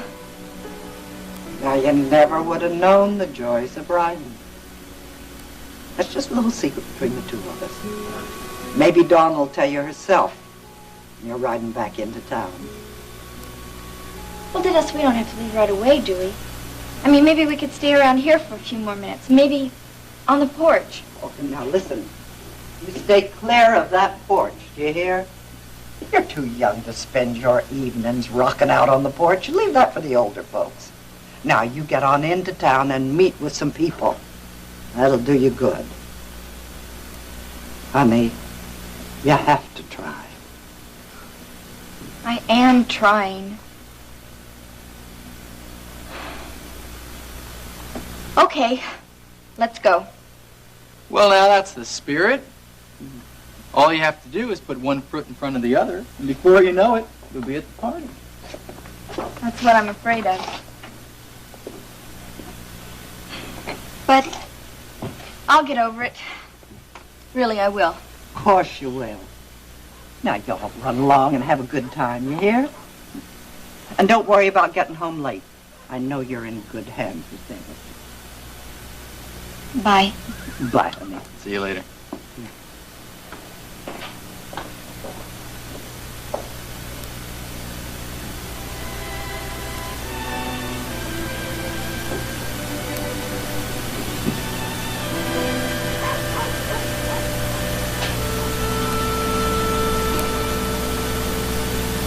Now, you look here, Lord. I don't go around questioning your ways much. You know that. But I gotta speak my piece. That child's been going through hell these past few months. And now I'm asking you to give her the strength to get back on her feet. To put all that behind her and start living her life the way she should. Now, I don't mean to sound irreverent, Lord.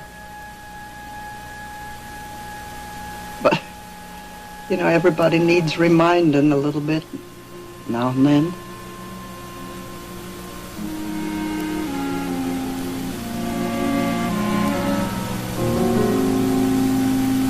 Amen.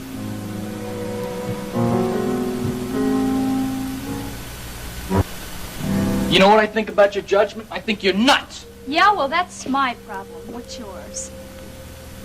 Jeb, what did they tell you was the matter with your heart? Now, how am I supposed to know? You're the doctor, not me. They handed me a folder, but I bought a paperback at the airport. Hold on, I think we're getting somewhere. Wait a minute. What are you doing there? Hey, wait a minute. How quickly we forget. Didn't we agree that I was nuts? So, humor me. Let me listen to your heart. Come on, Jeb. The doctor's crazy, but she's harmless. Let her listen to your heart if it'll make her feel better, okay?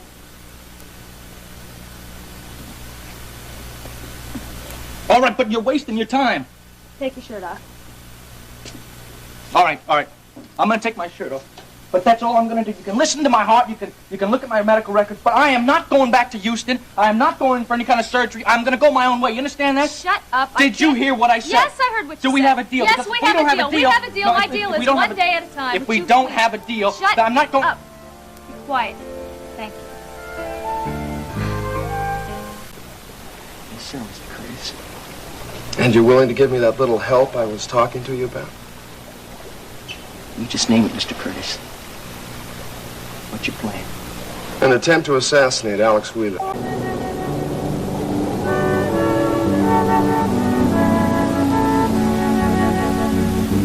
So, come on home with me, Justin. Come on, honey. They say you'll do it. You need an awful lot of care. You scared you're gonna do something to him. I don't blame her. She's cute as hell, but I don't think she's playing with a full deck myself. Justin, you're not afraid of me now, are you? Well, yeah. No. Then prove it. Now, come on. Tell me yes. Tell me you'll come home. Now, you two have mastered the art of making mountains out of molehills. There's no real reason for this at all, Rena. This will be the fastest recovery in history. I'll be out of here in a day or so and back to work. Well, all the more reason to stay in town, then. It's going to be short. We might as well make it short and sweet, and there's nobody better at sweetening up things than little old Rena. So you just put yourself in my hands.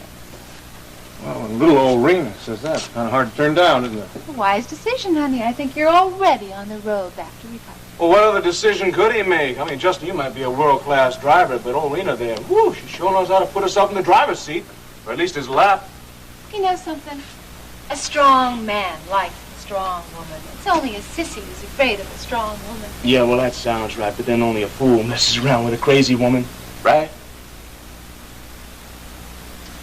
I think I'd better let you handle this one yourself.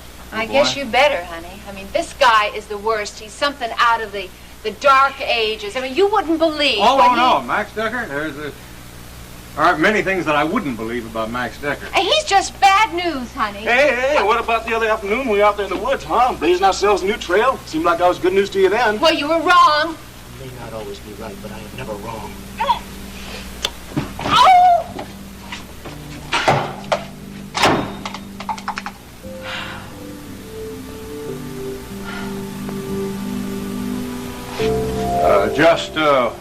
What did happen between you and Max Decker out there in the woods the other day?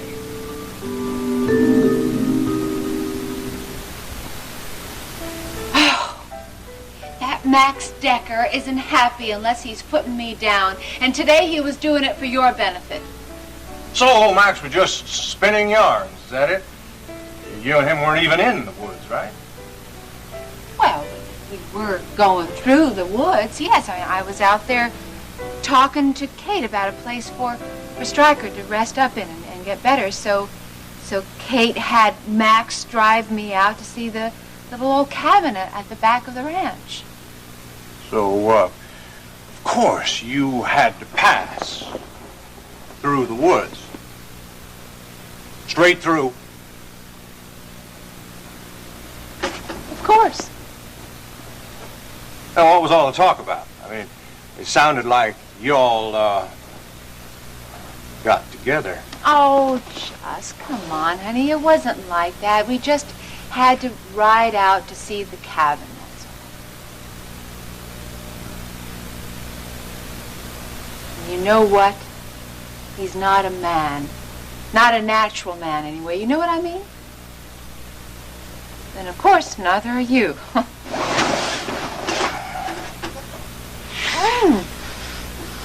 Oh. What's that? Is that unnatural? Mm-mm. No, Max Decker is the unnatural one. You're supernatural. At least you try to be, anyway. That's why you always get yourself blown up or shot at. You're more like the Lone Ranger than just an ordinary TV reporter. Just a part of my duty? Look, Justin, I mean, haven't you just about run this course in this Alex Wheeler game, huh? You know the rules, Rena. Not till I get the goods. I thought I had him this time for sure. You mean that videotape? Oh, I read all about that in the papers, and there wasn't even a hint of Alex Wheeler anywhere. Yeah. He's pretty good at covering his tracks. But then I'm pretty good at hunting down people who covered the tracks. You see, Hassan was the man with all the answers. Too bad he died before he could let me in on him. There's still a lot of time to catch up with him, though. Justin, I know this isn't for kicks. I know this is a blood debt. I know that it's an obsession, but even obsessions run their course.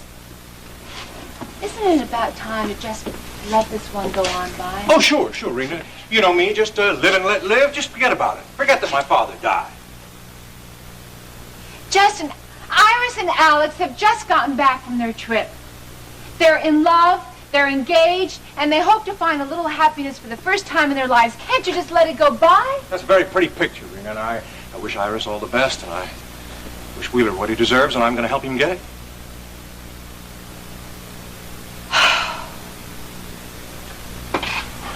Go to the business office and get you out of this. No, there's no reason for that. Of course it is. Kate's had her problems, financial and every other kind.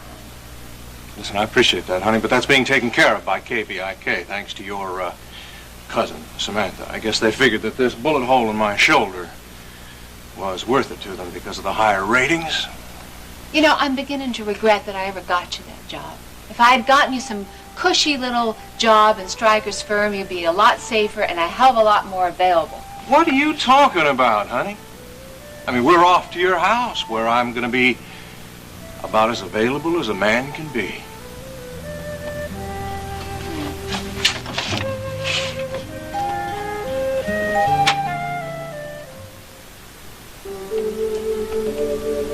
Well, Nita, here's to you, honey. And here's to little Nita if Bart Walker says there's going to be a little Nita. Poor little Billy Joe. Lord help us. Oh, now, Maggie. Honey, I know this isn't the right time to talk about that. This is the time to be looking forward to good news and celebrating if it comes. Thanks, Maggie. Well, I better be off to Dr. Walker's. Oh, Maggie, don't say anything to Billy Joe about where I'm going. No use saying anything to him if it isn't a baby. No use saying anything to him, period. Hello. Hey, Nita, where you going?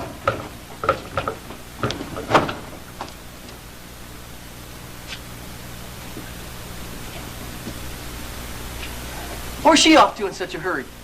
It's for you. Of course it is. Probably some important business matter.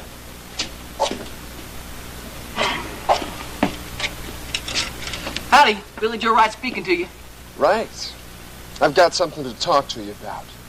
Something I think you're going to want to hear. Mr. Curtis? I'm at my place, the Aquarius Apartments. I'll be by the pool. Well, thanks for the invite, Clipper. Is it heated? I'll bring my swimming suit. You can bring anything you want, but you're not going to feel too much like swimming.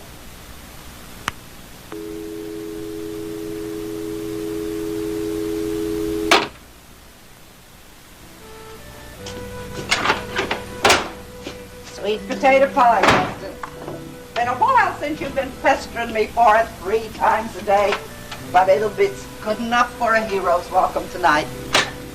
Well, it's my favorite too, Kate. And it's a good thing because the hero of the family will not be joining us tonight. Oh, Max, did Justin... Oh, no, Kate, it's nothing like that. He's all right. Thank the Lord. Well, yeah, he is safe from gunshot wounds, but he is tinkering with explosives, if you ask me. Well, then maybe I better ask you. Well, he's monkeying around with a little package of TNT named Rena Cook. Well, that's why he isn't coming home tonight. Staying with Rena at her house in Houston. Whoopee-doo.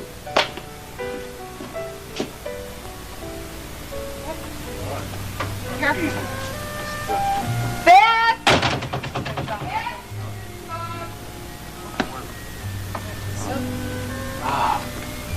I'll make you nice and comfortable, Oh, honey. thank you.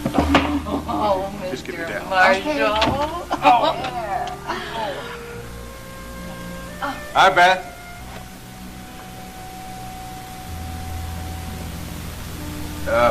Beth, is there anything, Oh, no, it isn't every day of the week that a famous person such as yourself comes waltzing into this house. Is there anything I can do for you? Can I get you something, some tea or a drink? No. Yes, there's something you can get us, Beth. No, I meant for Mr. Marshall, ma'am. There's no disrespect, but after all, he is the one who's wounded and all. Beth, this is for Mr. Marshall. I want you to make up my bed nice and fresh and pretty. I want you to pull down the covers because Mr. Marshall's going to be spending the night with us. Why your bed, Rena? What? Why not the guest room? Honey, Iris is staying in the guest room. Beth, is Mrs. Carrington around? No, she left about an hour ago to help out with her son's birthday party. Oh, well, okay. Well, then you just go ahead and make up my bed. In honor, Mr. Marshall. Thanks, Beth. Listen, Rena, you needn't bother. I can stay right here on this couch.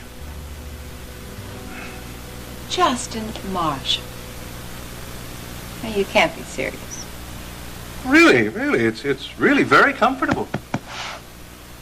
Aren't you forgetting about some of the other comforts you'll be missing if you sleep out here? Rena, I am really fine. Honey, now wait a minute. Don't tell me that all of a sudden I don't turn you on anymore because last night at the hospital bed, well, I think I have a different opinion. Rena, I could never say that. Well, then why? Well, honey, now, I thought that we would... That's the problem. What's the problem? You thought, Rena. What about me? Well, honey, it's for you. I was all set to make you real comfortable. Don't you think that I should decide what bed I sleep in and with whom I sleep? I don't believe this. You won't let me pay for the hospital bills, and you won't let me make you comfortable. Don't you think we should leave that up to our own decisions, just if and when we want to be comfortable? Sometimes you have to put yourself in the hands of people who love you. And sometimes those people who love you have to back off long enough so that you do things by themselves. And do you know what? What? This is getting to sound just like 10 years ago. A little updated, a little edited, maybe. What are you talking about? You remember what happened 10 years ago? Oh, no, of course I don't. Why do you think I went off to Europe all of a sudden when we were supposed to be such close friends? Well, race cars, of course. Well, of course. Well, don't you think you can just think past what would be obvious? Justin, are you talking about that little dispute we had before you left? I don't think I'd call that a little dispute. I think I'd call that a knockdown, drag-out brawl. Wouldn't you? Do you remember? No, I don't remember. It was a long time ago, so how can I remember something like that? Well, I think I'll just jostle your memory. Law school? University of Texas. Now, does that ring a bell? You filed my application.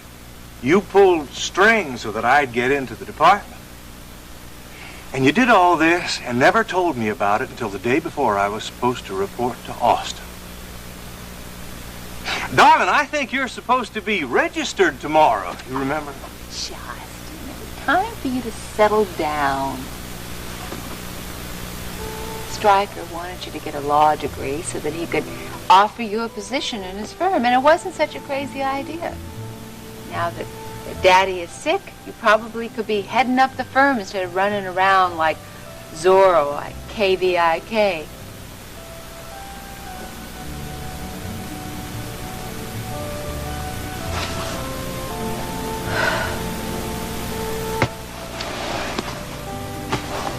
All right, I'll have Beth make up the pull-out bed and I'll just sleep in it.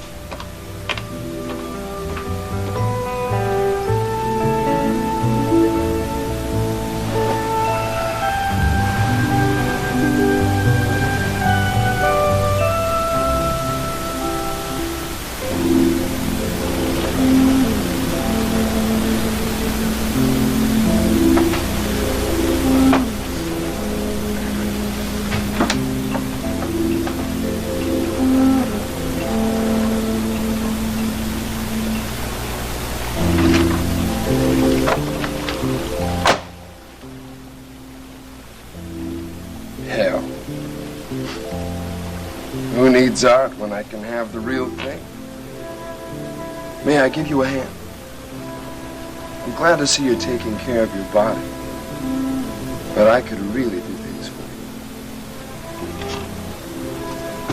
you. Hey, Clipper! How you doing? All right. Nice surroundings. Glad you approve. But we got business to talk about. Sure, boss. Sorry, boss. Sorry, Clipper. Wish you still was my boss. I'm not sorry you got bounced. Let go from your position at the top of the world. Top of the world's just not the same without the old Curtis touch, huh? Sure ain't. Now we got the Page Marshall touch.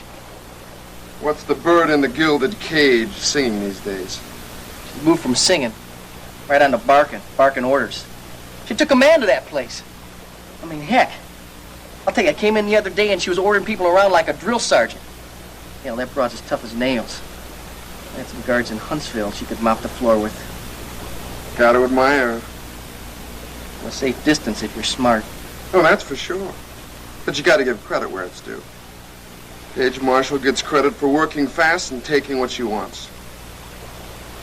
Too bad she's not gonna keep it. Huh? Never mind, Wright. I don't want to tax your mind too much when we've got more personal things to discuss. Yeah? Like what? Like a visit I got last night. A friend of yours dropped by inquiring after your health. Oh, yeah? What was your name? And I hope you told her I'm as healthy as a bull, just like always. A male friend. Name of Ricky Decker. Hey, right. Come on. Now, that's no way to talk about a friend who went out of his way to come by and see how you are and where you were on Wednesday night, October the 8th. And you probably don't remember, but that's the night Dawn Marshall had her clothes ripped off and her face cut up real bad by some lousy pervert.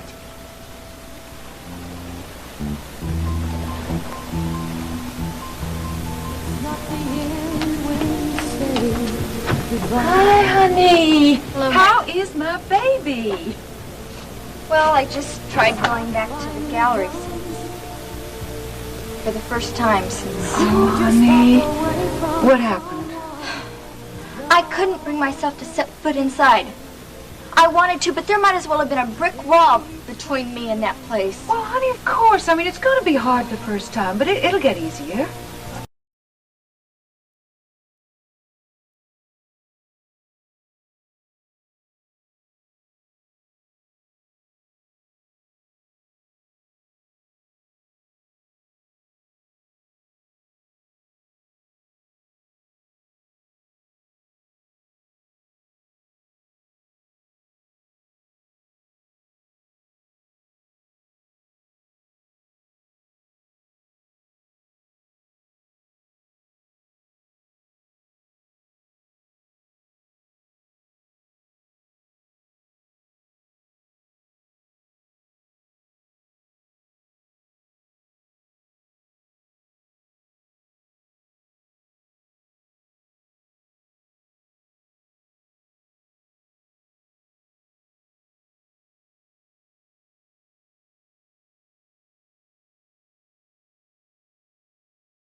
Oh.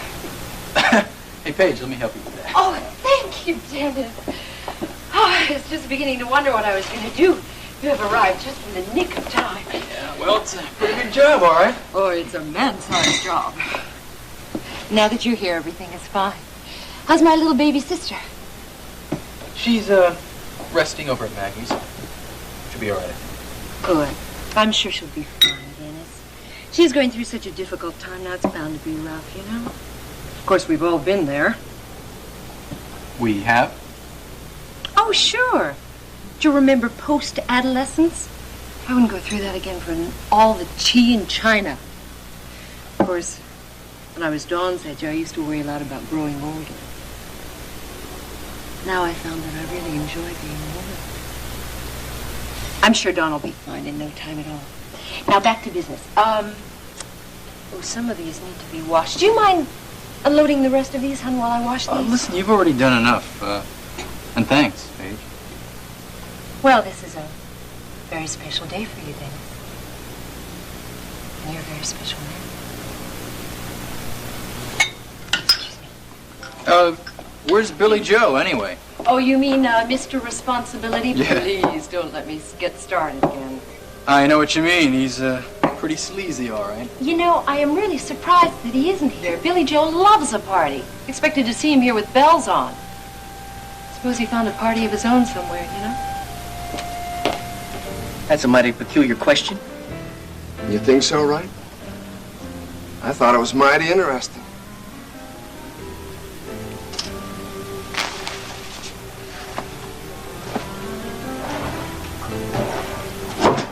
Well, you know how cops are. I mean, they suspect everybody they see.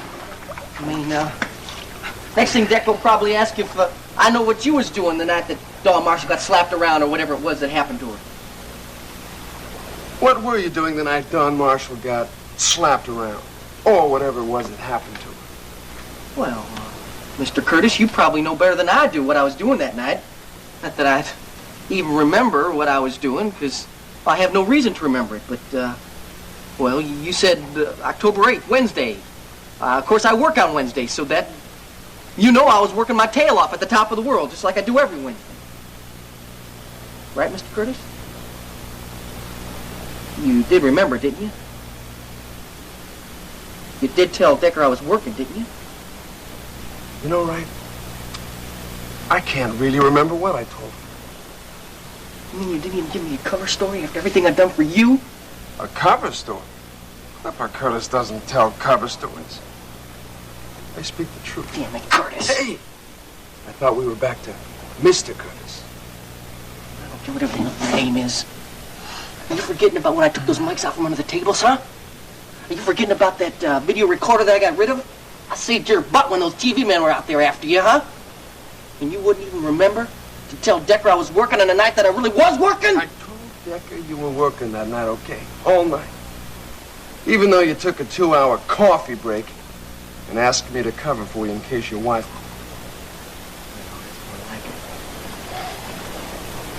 But, you know, it's real funny, right? Today you remember something one way, and then tomorrow, who knows? Well, Mr. Curtis, you'll never get any reason to change your memory. I mean, the way you remember that night to Ricky Decker was just right. Maybe you'd like to make sure my memory doesn't fail me, right? Sure, Mr. Curtis. I mean, any way I can help. You know me. I was a loyal and faithful employee to you, and, well, you know, anything you just want. Just because you're not at the top of the world anymore, that doesn't mean I'm not going to be loyal to you. Well, you know, right, with a little help from you, I might just be back up at the top in no time flat. Now, you want to make sure I keep remembering things correctly. Keep on giving you an alibi for the night Dawn Marshall was assaulted. Yes, sir, Mr. Curtis. And you're willing to give me that little help I was talking to you about? You just name it, Mr. Curtis. What's your plan? An attempt to assassinate Alex Wheeler. Another day. Oh, thanks, Maggie. You know, you're always here when I need you. Honey, don't thank me. Come on now. I have right.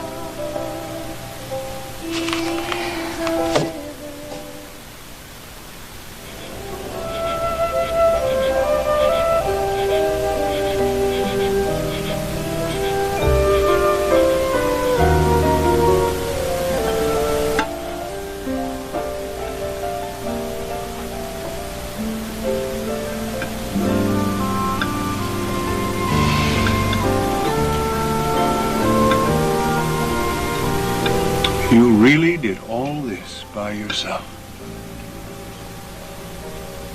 The Rena I left behind had a flair for burnt toast. Well, when Kevin and I got married, I took a whole battery of gourmet cooking classes. Didn't you know, honey? I was all set to be the ideal wife and model mother. It was going to be dinner at Maxime's every night of the week. Even my baby strained spinach was going to have that certain je ne sais quoi. Well, best laid plans. Not plans, honey. Fantasies. You know, I always thought that your fantasies ran towards cooks making the vichyssoise while you were out jumping your horses. Honey, we all have more than one side to us, you know? I don't think there's a woman alive, Justin, who doesn't have some part of her, maybe way down deep inside, some part of her that's just crying out for a home and babies. What happened? Oh, Kevin and I had fun at first. We whipped up some pretty amazing meals together. We spent some amazing nights drinking Puy Fusset and getting to know each other unlike two people had ever known each other, so I thought. I guess the novelty wore off. He started to be more interested in his patient's cardiovascular systems than my steak au poivre. So he stopped coming home. I stopped cooking. The Puy Fusset turned to vinegar. And that was that.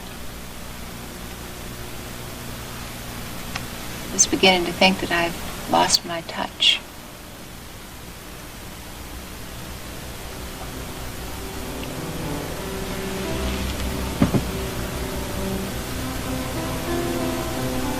Well, I guess it's a little like riding a bicycle, isn't it? What's that? Well, once you learn how to do it, you never forget it. And in your French cooking, you certainly haven't lost your touch. Rena, this meal was magnificent. Like you. I was beginning to think that my days for being appreciated were over. You don't mean that. Well, I had to wonder, honey. Kevin was chipping away at me. Vicky, Max Decker, my cousin Bart, even your sister Courtney got in on the act. I was a selfish, vicious, petty, out of control,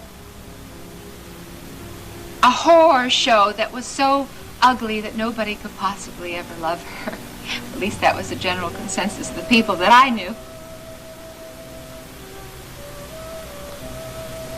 And then, Justin, when you wouldn't even sleep with me, well, I had to throw in leper for good measure. So you see, it seems that Stryker is the only one who can tolerate everything I do. But even with him, I feel like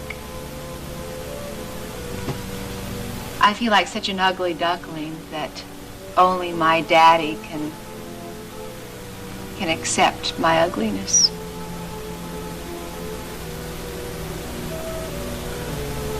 Rena,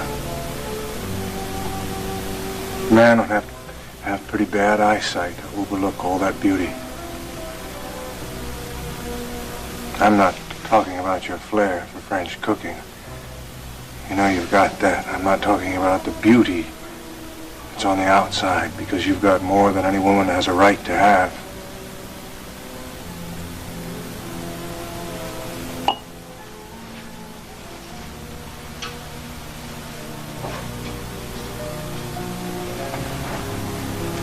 Rena,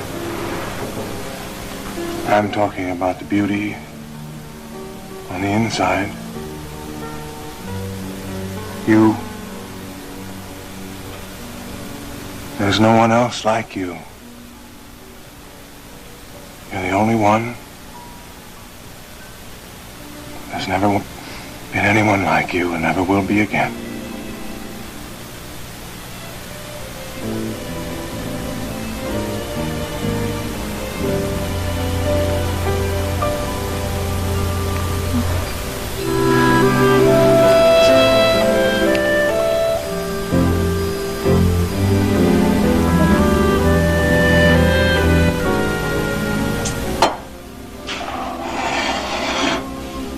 Look at that. Chicken fried steak, sweet potato pie, blackberry cobbler, homemade ice cream. That boy's got to be crazy to pass up all this for a night at Rena Cook's. Well, she'd probably starve him to death. Poison him. I know she wouldn't lift a finger, fix him a decent meal. Probably chip her precious nail polish. Now, Max, you're too quick to judge. You don't know what's going on inside a person. Okay, you can see clear through Rena Cook.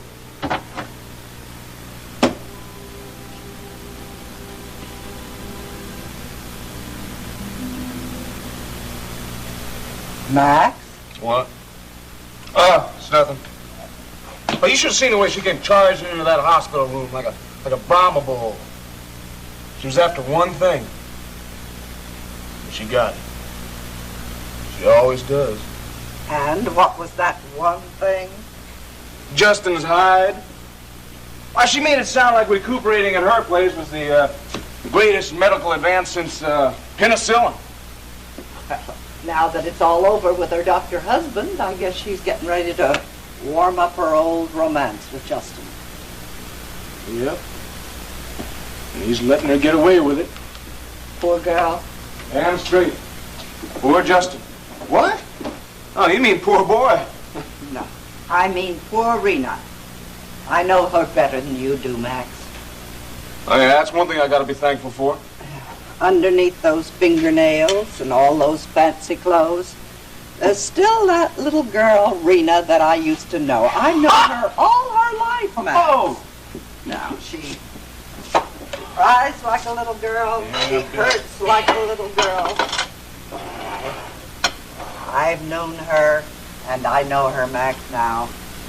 She's still looking for a man to grow her up. Yeah, well, Instead of growing herself up into the woman she ought to be by now. she's barking up the wrong tree if she expected Justin to do that for her. He's not even grown up himself. Still running around, playing cops and robbers. Well, I agree with you there. That's why I say poor Rena. She's just working up another disappointment for herself. Ah, Darlene, we missed having you with us for supper. Well, thanks, Kate. I already had a sandwich while finishing up my homework. Well, why don't you sit down with us now and have a piece of cobbler and a glass of milk? Well, actually, I wanted to ask Max something. Fire away. The worst thing to say is no. Yeah, that's what I'm afraid of. Look, Max, there's a party in town tonight. It's Dennis's birthday. Now, I know how you feel about Houston, and I know that you don't like parties all that much, but, well, I was thinking maybe just this one time, it is a birthday, and Dennis is Dawn's fiancé. Maybe you'd think that, well, maybe you'd... Maybe I'd drive you in and go to the party with you. Yeah. Why not, huh? No sense in sitting around here, laying at the moon, huh? Just now get on my city duds and we're going to town together, my little chickpea. Just wait.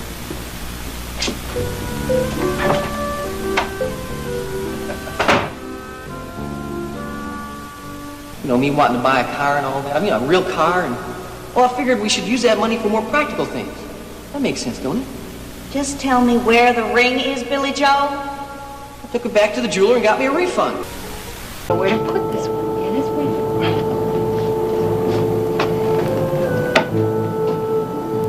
Well, look who finally decided to show up.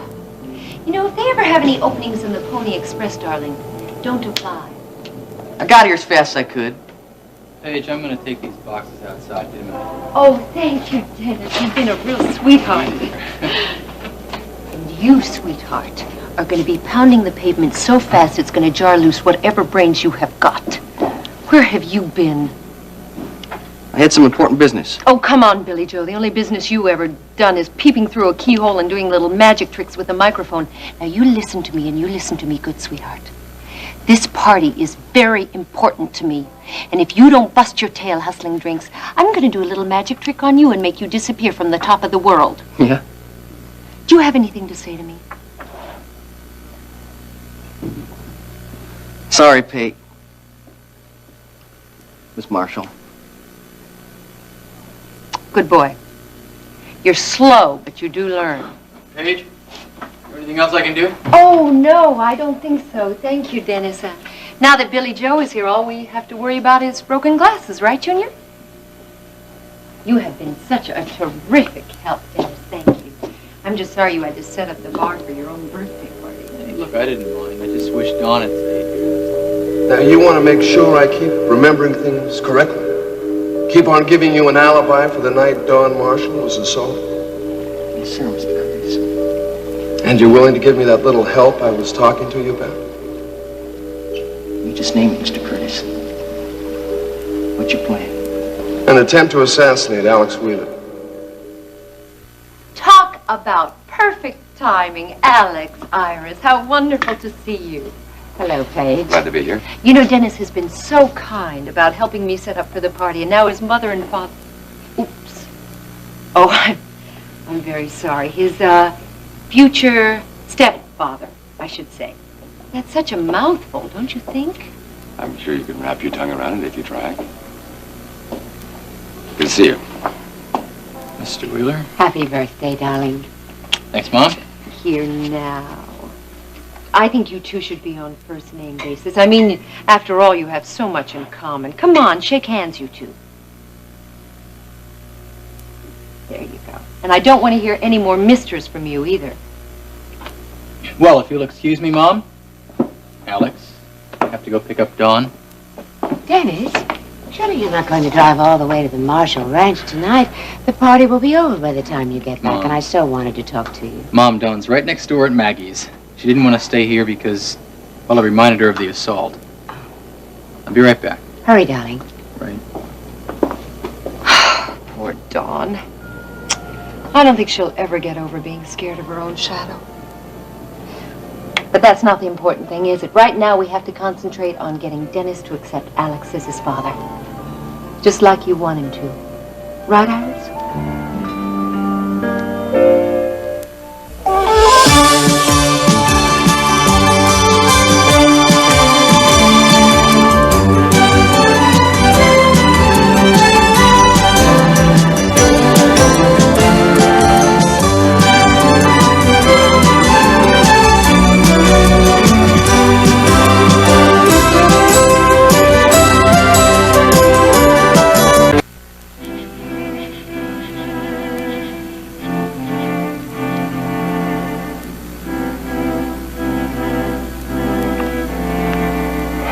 I can't move.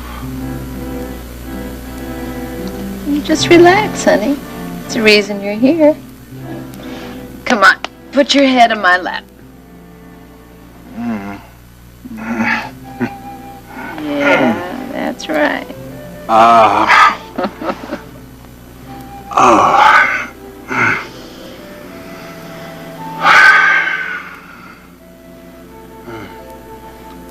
Now you tell me you'd rather be at that obnoxious Max Decker at Grandma's house, huh? I'd rather be with that obnoxious... Oh, messed up- stop it! That wasn't an order, it was a question. What, no more giving me orders? Not if you say so, honey. Of course, that's not saying I'll take any either, except maybe for your next meal. The last one was hard to beat. You could pull 2 stars from Michelin.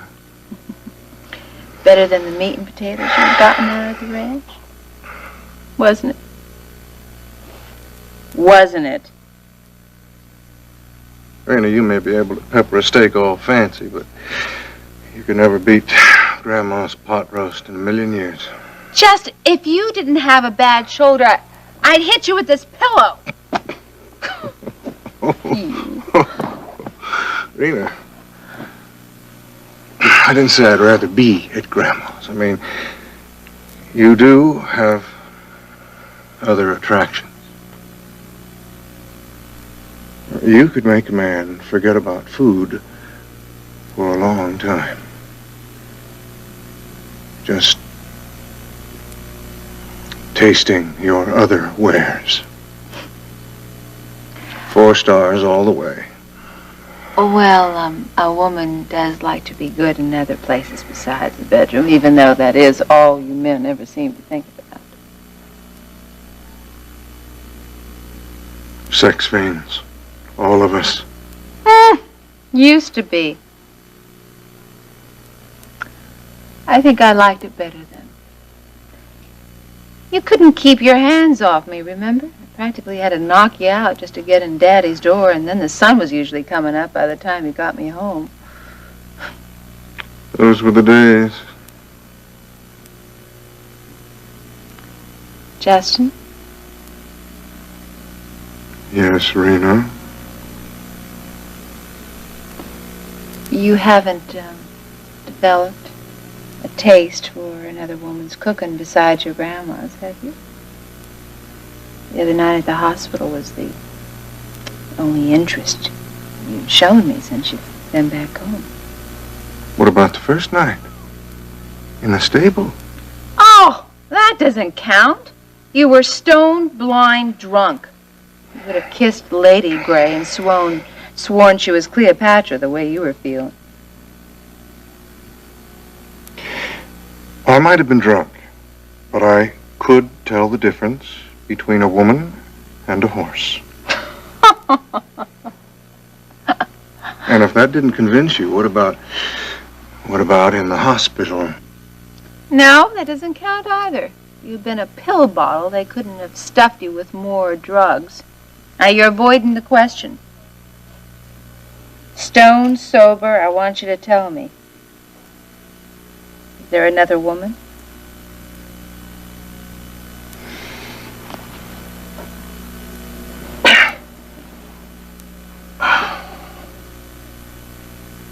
No. There is no other woman. Honey, what are we wasting our time here for? You are a married woman, aren't you? Not for long. The divorce petition has already been drafted. Come on, Justin, admit that that's not it. All right. You already know the real answer. It's Alex Wheeler. That's my competition?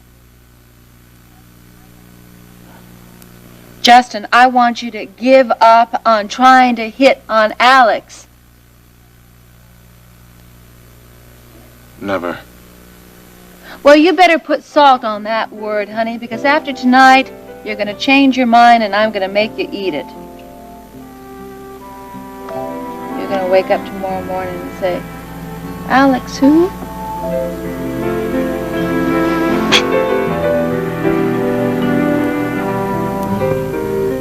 Alex? Iris, Paige and I had a little talk about Dennis when she invited me to his birthday party. Oh, Paige, I do hope you won't say anything. Oh, no. Iris, please don't worry. I only want the very best for Dennis. If that's true, it's very unselfish of you. Paige has gone to a lot of trouble to give this party. Well, I just want to help Dennis get over this fit of melancholy. He needs to move on, explore new paths, find a new direction, don't you think? That depends upon what direction he takes. I certainly don't want him moving away from me. Or Alex. Of course not. That's not the direction I had in mind at all. Oh, Morgus, this doesn't seem to be the time to talk. Well, I don't want to drop the subject. When can we get together? How about lunch tomorrow? Fine. I have a feeling we have a great deal to say to each other about Dennis. Excuse me. Hi. Welcome to the party.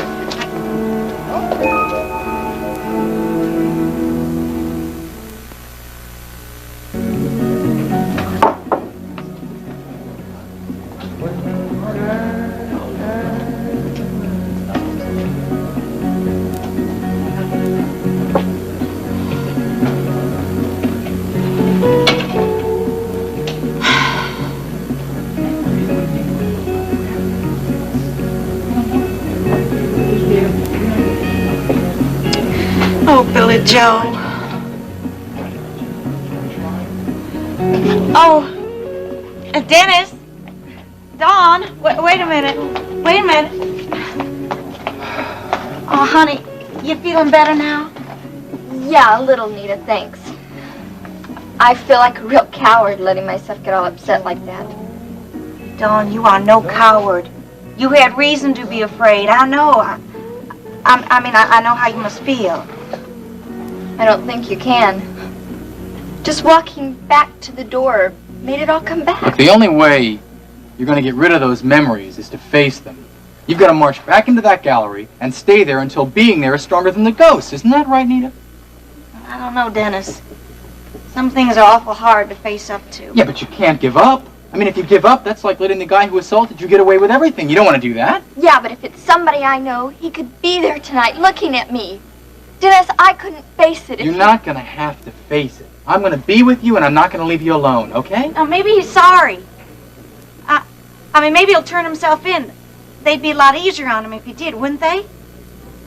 Well, yeah, but that's not very likely, is it? Well, yeah, I guess not. If I only knew who it was, wouldn't be so bad. It's not knowing. Thinking that every pair of eyes is undressing you. Come on, Dawn. Everybody there, they're your friends. And they're all there by now, I'm sure, so we better get over there. Listen, Dawn, I know everything's going to be all right. I got a feeling. Thanks, Nita. I wish I could be so sure. Hey, Nita, you going to be able to make it? I mean, Paige did invite you, didn't she? Oh, yeah, she sure did, but, oh, I don't know. There's still customers here, and I've got all the cleanup to do, and besides, I want to wait here till Billy Joe comes home from work to talk to him. Well, then why don't you kill two birds with one stone? I mean, Billy Joe is tending bar over there. Why don't you join us? Oh, well, no, thank you. See, it's private. I wouldn't want to say it in front of a bunch of people. But, hey, you go right ahead. And you have yourself a good time, you hear me? Come on. Oh, and, Dennis, happy birthday. Yeah, thanks, Nita. And I'll tell Billy Joe you want to see him. Okay. Come on, Dawn. Bye. Good time.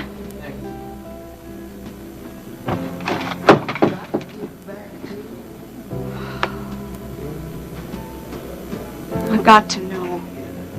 I got to know for sure.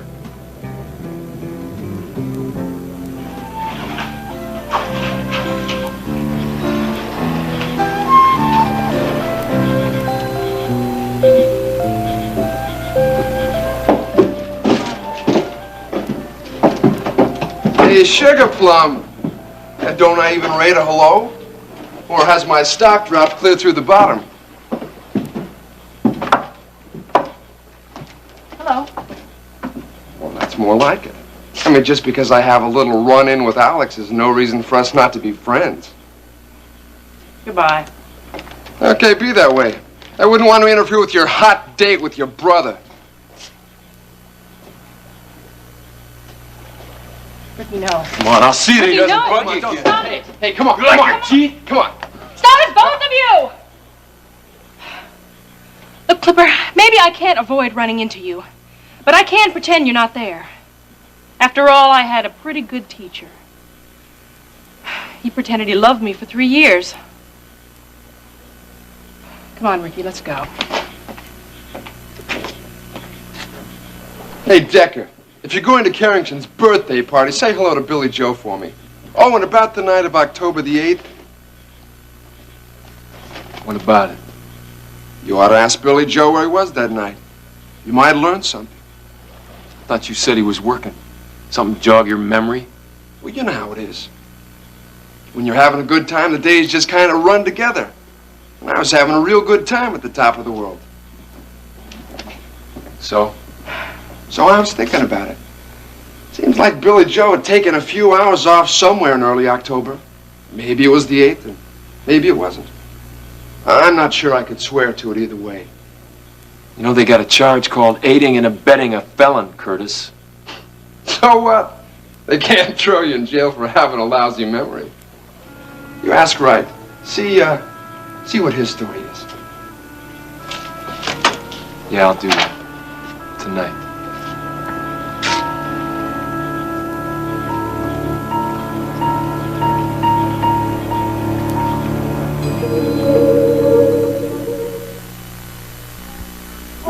Well, Max Decker and little Elena. Max, I never thought I'd see you up in the bright lights. Don't tell me that you've succumbed to my charms after all these years. No, not likely, Paige. Hey, remember that time back in high school when you gave me the big come on and I showed up in my rented tux to take you out to the prom? Remember that? Only when I got there that rich kid was loading you into his new sports car. Oh, my, such a long memory, Max. I've forgotten that little incident. Oh, well, I had the advantage. You see, I had all night to think about it, and the next morning, too, when I was returning the tux. Elena, I haven't seen you in ages. How have you been? Fine. Well, let's not be stingy about all this good cheer you two. What do you say we join the rest of the party, huh? Max, you go ahead. I'm going to get something to drink. Fine. Come along, Max. Here you go, baby. Soda just for you. And if you're nice to me, next time I'll put something in it for you. Forget it, Billy Joe. I had a hard enough time with the beer you gave me at Maggie's. Hey, you just gotta develop a taste for it, you know? I mean, kind of get used to it gradually. You see me more often. Well, the last time you tried to see me, it didn't turn out very well, did it? You still on my case about that?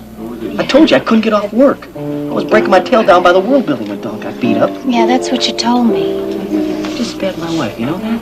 We both got suspicious minds. I'll tell you one thing.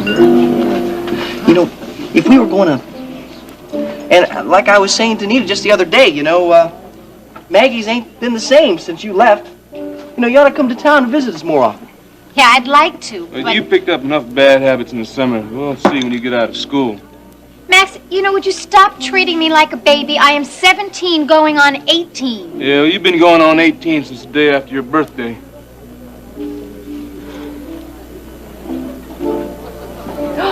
Hit it, Jerry. Okay, everybody. Happy birthday to you. Happy birthday to you. Happy birthday, dear Dennis. Happy birthday to you. Yay! Oh. Happy official birthday. Thank you. Hi, baby sister. I'm so glad you found the courage to come to the party. I know what you must have gone through to force yourself through that door. Thanks. Come on, Dennis. Come on and say hi to everybody. Now, Elliot called and said he was going to be a little late, but I think we've done pretty well. All your close friends are here. I'd like to meet Jess. Jess. You remember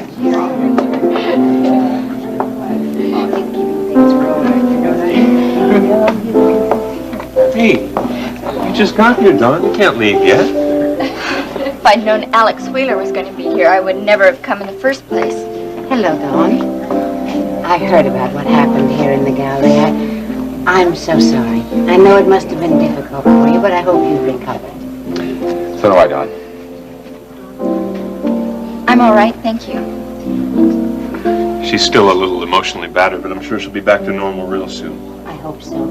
It's a kind of a history, musical history of your quarter century. Jerry almost died Where's Dawn anyway? Wait. Excuse me. Dennis, I was just about to sing. What do you want me to play, baby? Play the William Tell Overture. The Lone Ranger just went to rescue. Excuse us, Mom. We've had her long enough, I think.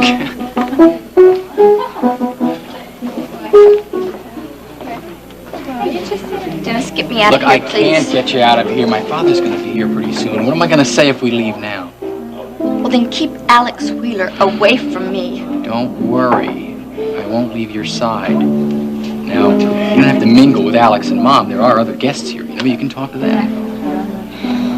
Whoa, whoa, whoa, whoa. Honey, wait a minute, honey. I don't exactly want to stop this, but Iris is going to be coming back from that party pretty soon. I better get you all tucked in bed and comfy before we get interrupted, huh?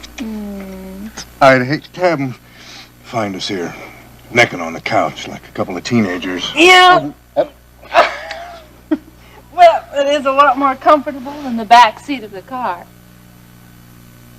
Come to think of it, I can remember some delicious times in your old stock car.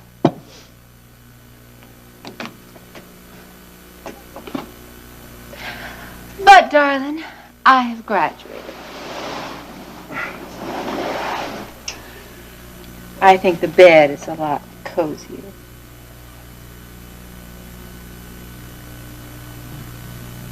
Did Wheeler take Iris to the party? Justin! What? You know, you can be a real wet blanket when you want to be. If you so much as mention Alex Wheeler's name again, I'm going to toss you out of here and you can sleep on somebody's doorstep. Whoa! It's getting cold out there nights. You wouldn't do that to me now, would you? Try me. Sweetheart. Oh. If what's-his-name came through that door right now, I wouldn't have the energy to take him. I barely have enough energy to handle you. So if the choice is between you and Who's-Its... It is. Well then, tonight the choice is easy. Tonight it's just for us. Just you and me.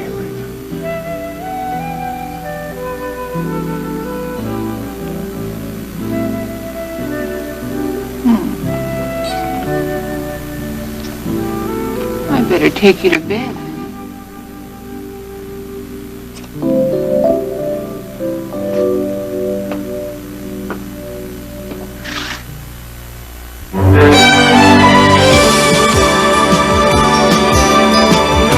And now, the next part of Texas. Forever and a day, we live the life we choose, we fight and never lose. When we were young and sure to have our way. Hey, I heard about the shootout at the World Building. Glad everything turned out all right. Well, there were one or two moments where I thought it wouldn't. Excuse me. Hi, Dennis. Happy birthday, son. Happy birthday, Dennis. Thank you, Vicky. Dad.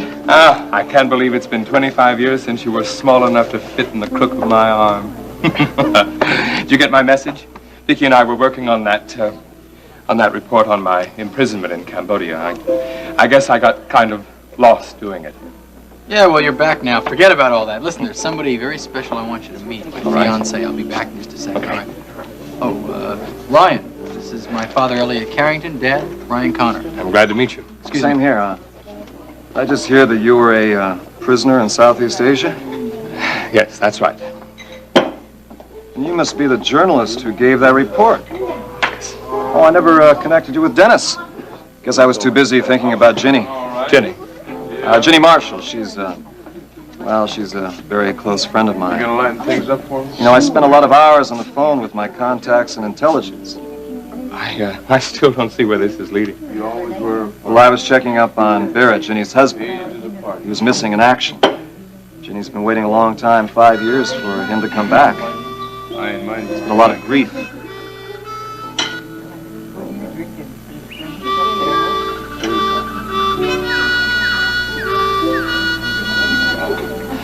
Look, I'd rather not talk about Cambodia. It's too fresh. It's very painful. Of course, I understand. But if it wasn't for you, we would have never known that Barrett was dead. Yes, probably. Marshall's dead. It's too bad. Would you excuse me? I think I need a drink. Sure. Yes, sir. What'll it be? Scotch, please. Skip the ice. Okay. Dad? John? Dad, I'd like you to meet... A toast. Come here. A toast to my son, Dennis, on his 25th birthday. Nobody can know the joy I feel at being alive, back in the States, and most of all, being here with my son, Dennis, and all his friends. Iris, he's your son, too. I think you should join us in this toast.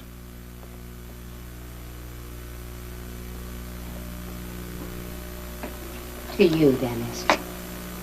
And to all the happiness you and your father gave me so long ago. You're here.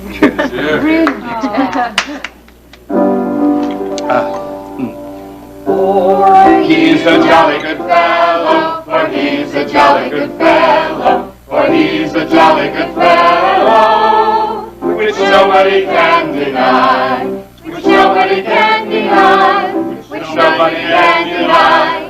For he's a jolly good fellow, for he's a jolly good fellow, for he's a jolly good fellow, which nobody can deny. Dad, as I was trying to say, this is my fiancée, Dawn Marshall. Dawn, this is my father, Elliot Carrington. I'm very happy to meet you, Dawn. Dennis has told me 20 times how pretty you are. He's right. Iris? Yes, what is it? Oh, excuse me. I was just talking to Elliot about Barrett Marshall. His reaction seemed a little strange, like he was covering up something. It's nothing I can pin down. I was just wondering if you've noticed anything unusual about him. I'm sorry, Ryan, but Elliot and I have not been close for some time. I'm afraid I wouldn't know what his usual behavior was anymore. Besides, after being in that prison camp. Right, I guess an experience like that would make anyone act a little strangely. Alex, will you take me home now? No, of course, darling. I'll say goodnight to Dennis. Are you leaving the party so early, Alex? It's just begun. There's a reason. A reason? Why is everyone acting so mysteriously tonight? It's as if everybody had some little secret rattling around in a hidden compartment. What, are all the drawers going to pop open at midnight? What's going on? The witching hour? Uh-huh. No. I want to get together with you tomorrow, and then I'll tell you our secret. Iris and I are getting married, you know. Mm-hmm. You have been the chief beneficiary. Right, and if you get married, then your wife will take that place. I understand, so what's the problem? It's a little more complicated than that. I don't want to talk about it here. Tomorrow we'll talk about making some changes in my will, all right? Sure.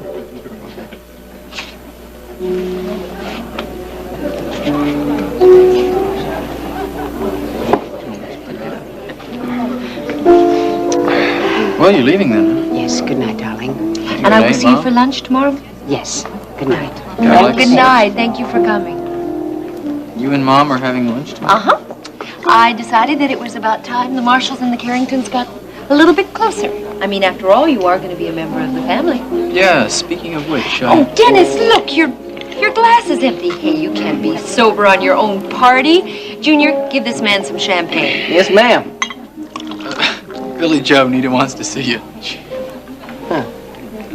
Yeah, well, I'm working. I'll see you later. You're learning, Junior. You're learning. Well. Look who made it just in time for All Saints' Day, Her Holiness herself. Excuse me. I have a little hostessing to do. Hi, you two. Welcome to the party. Hey, did Nita say what she wanted? No, she didn't. Just that it was personal. That's all. I think she has some good news for you. Yeah? Go on, go over to Maggie's. It won't take long. I'll cover for you till you get back. Hey, thanks. I'll tell you what, I'm gonna go out the back way. I wouldn't want Miss Marshall to see me leaving. Thank you. Well, I was toying with the idea of making this a costume party since it was so close to Halloween, but I think everybody came with their masks on already, don't you, Terry?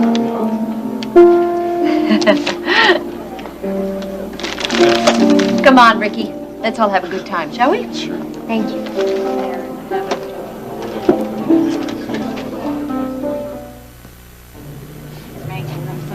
She's there till they close. Here we go, folks. Real fast. Your will be ready in just a minute. And she plays sand. All right, babe, now what's so all fired important you wanted to see me so bad? Look, Nita, I had to sneak over here to see you. You know that? I mean, if Paige catches me, I can kiss my job goodbye. Now spill it. It was Joe, not here. Then why the hell did you tell Carrington you wanted to see me so bad? Sometimes, Nita. It's important, real important. Now you go upstairs, and I'll be up as soon as I can get Maggie to cover for me. All right. Maggie? Maggie, I got to talk to Billy Joe for a few minutes. Could you cover for me? Oh, sure I can. You're kind of nervous about it, aren't you? Nervous about what? About telling Billy Joe. Well, I don't blame you, honey, but you know, you gotta tell him soon. You know, the longer you put off something like this, the harder it gets. Yeah, I guess you're right. I never picture Billy Joe as a father, but, well, I guess you never can tell. You know, sometimes a thing like this can really change a man. I think you gotta tell him now, honey. Well, I will. Wish me luck. Well, I do, honey. All the luck in the world. Thanks, Maggie. You know, best friend I've ever had. Well. Be back in a jiffy. Okay, fine.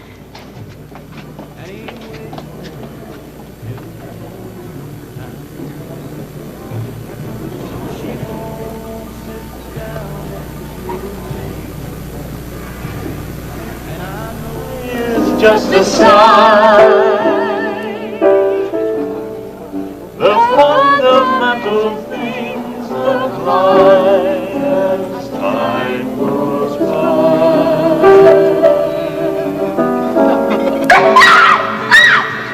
And when two lovers move, they still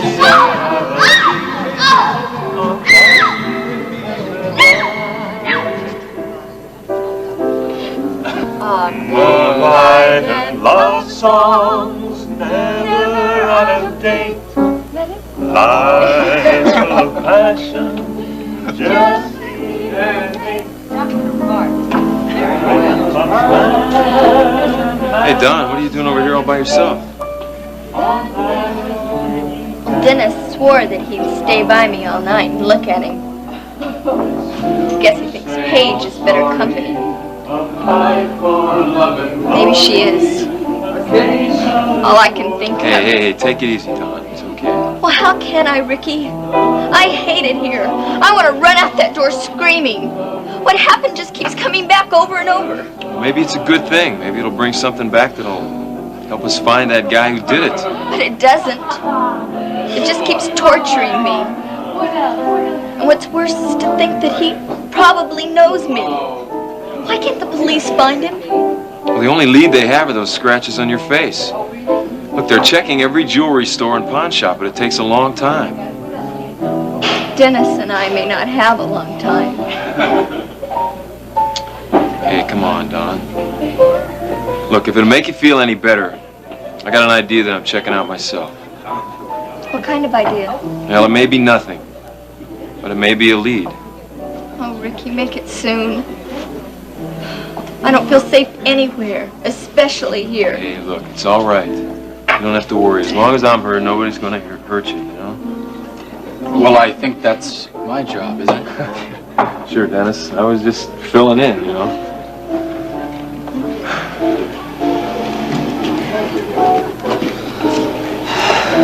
I was just being a cop. Looking out for lost little girls. Yeah. Well, let's go talk to my father, okay? I'll tell you, that Paige, she can really talk your ear off, you know what I mean? Yeah, I noticed. Come on.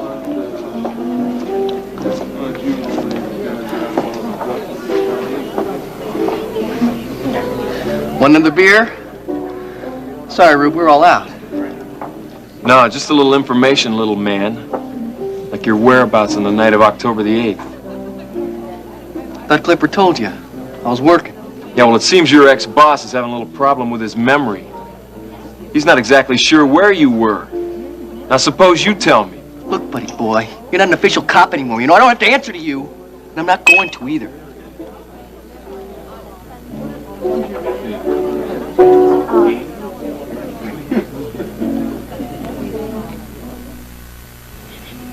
Darling, won't you come in for just a little while? It's still early. Okay.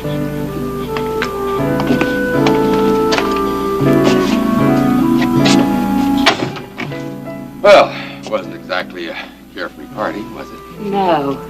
Everyone there seemed to be under some kind of stress. Uh-huh. You, most of all. Oh, Alex, it was all so terrible. Seeing the way Dennis looked at you now that you know he's your son, and finding out that Paige knows. Can we trust her to keep it a secret? I think so. She's a very bright young lady and very ambitious, and she won't tell Dennis or anyone else until we know when it's time. And when will that be? Why did Elliot have to turn up now? Are you sorry he's alive? Of course not. It's just that he never showed any interest in Dennis when he needed a father. And now when I could finally tell him about you, Elliot stages this ridiculous father-son act. Oh, come on. I thought I would scream when he proposed that toast and put his arm around his son. And Alex, it should have been you. It will be. I don't know how thrilled I was to see Dennis and to know, even though no one else does, that he's my son. Even though Elliot claims him? Oh, it doesn't matter. You said they were never very close before. You've done such a wonderful job in raising him. He deserves the credit, and it's just been a terrific job. He's a very fine young man. A son any father would be proud of. Mm. Darling, just that I want us to be together as a family, as we always should have been. And we're going to let the world know that nothing can keep us apart. How? By setting the wedding date. Now, you promised on that yacht that you'd marry me soon. No matter how Dennis reacted. Yes. Then marry me tomorrow. Tomorrow, Alex? That's impossible. I need time. No. Tomorrow. But I need time to make arrangements, that's all. I'll give you 2 weeks. Three. I mean, I need 3 weeks. At least, Alex, you have no idea All right. what goes... All right. 3. 3 weeks from today, November 21st. That's perfect. By Thanksgiving Day, you'll be mine.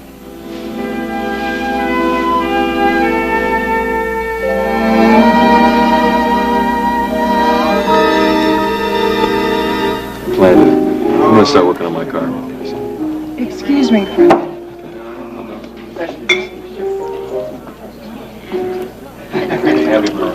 Aunt Vicky, do you think that I should have that? I need it, Sam.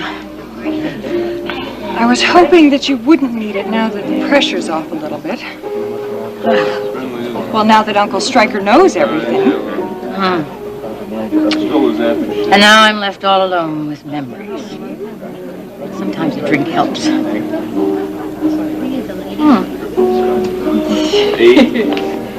Elliot!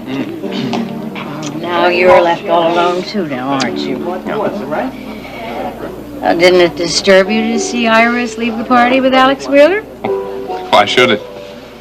Because Queen Victoria expects everyone to feel exactly as she does, and it really bothered her, didn't it, Vicky? This is none of your business, Paige. Oh, yes, it is, darling. You see, I wouldn't want Dennis to get caught in a catfight between you and Iris. What was that all about? Oh, nothing. Just a little expose. You see, Vicky may look like a pussycat, but she's had her claws into Alex Wheeler for years. That's not my affair. Vicky would certainly like it to be your affair. You don't think that she offered you that job out of the goodness of her heart, do you?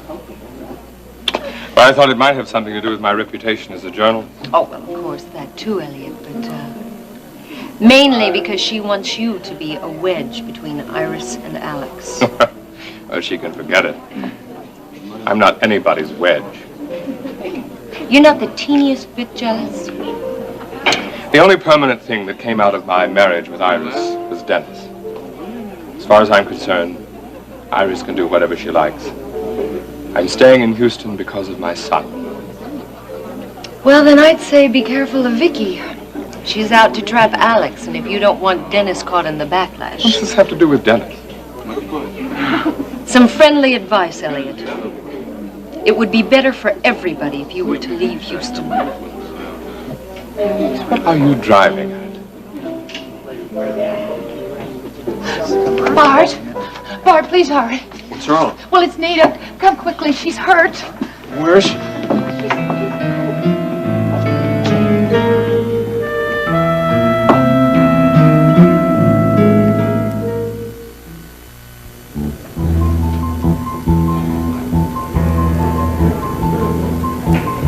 Step aside, please.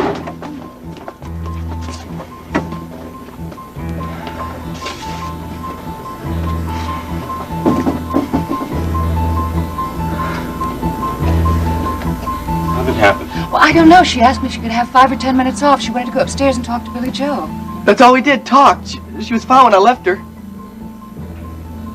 What Well, what are you looking at me for, man? I didn't do What anything. happened then, Nick? Well, I don't know. 5 or 10 minutes went by, and I saw Billy Joe leave, but Nita didn't come downstairs. Someone must have broke in. I'll And get that then I heard a creep. couple of thuds, you know, like something falling down the stairs, and I found her here. Now, I didn't move her. Is she going to be all right, Bart? It looks pretty serious, Maggie. You'd better call an ambulance. Oh, Lord, help us. She's not going to lose the baby, is she, Bart? Baby? What baby? Well, yours. She didn't tell you about the baby. Oh. Well, what was it she had to talk to you about then, Billy Joe?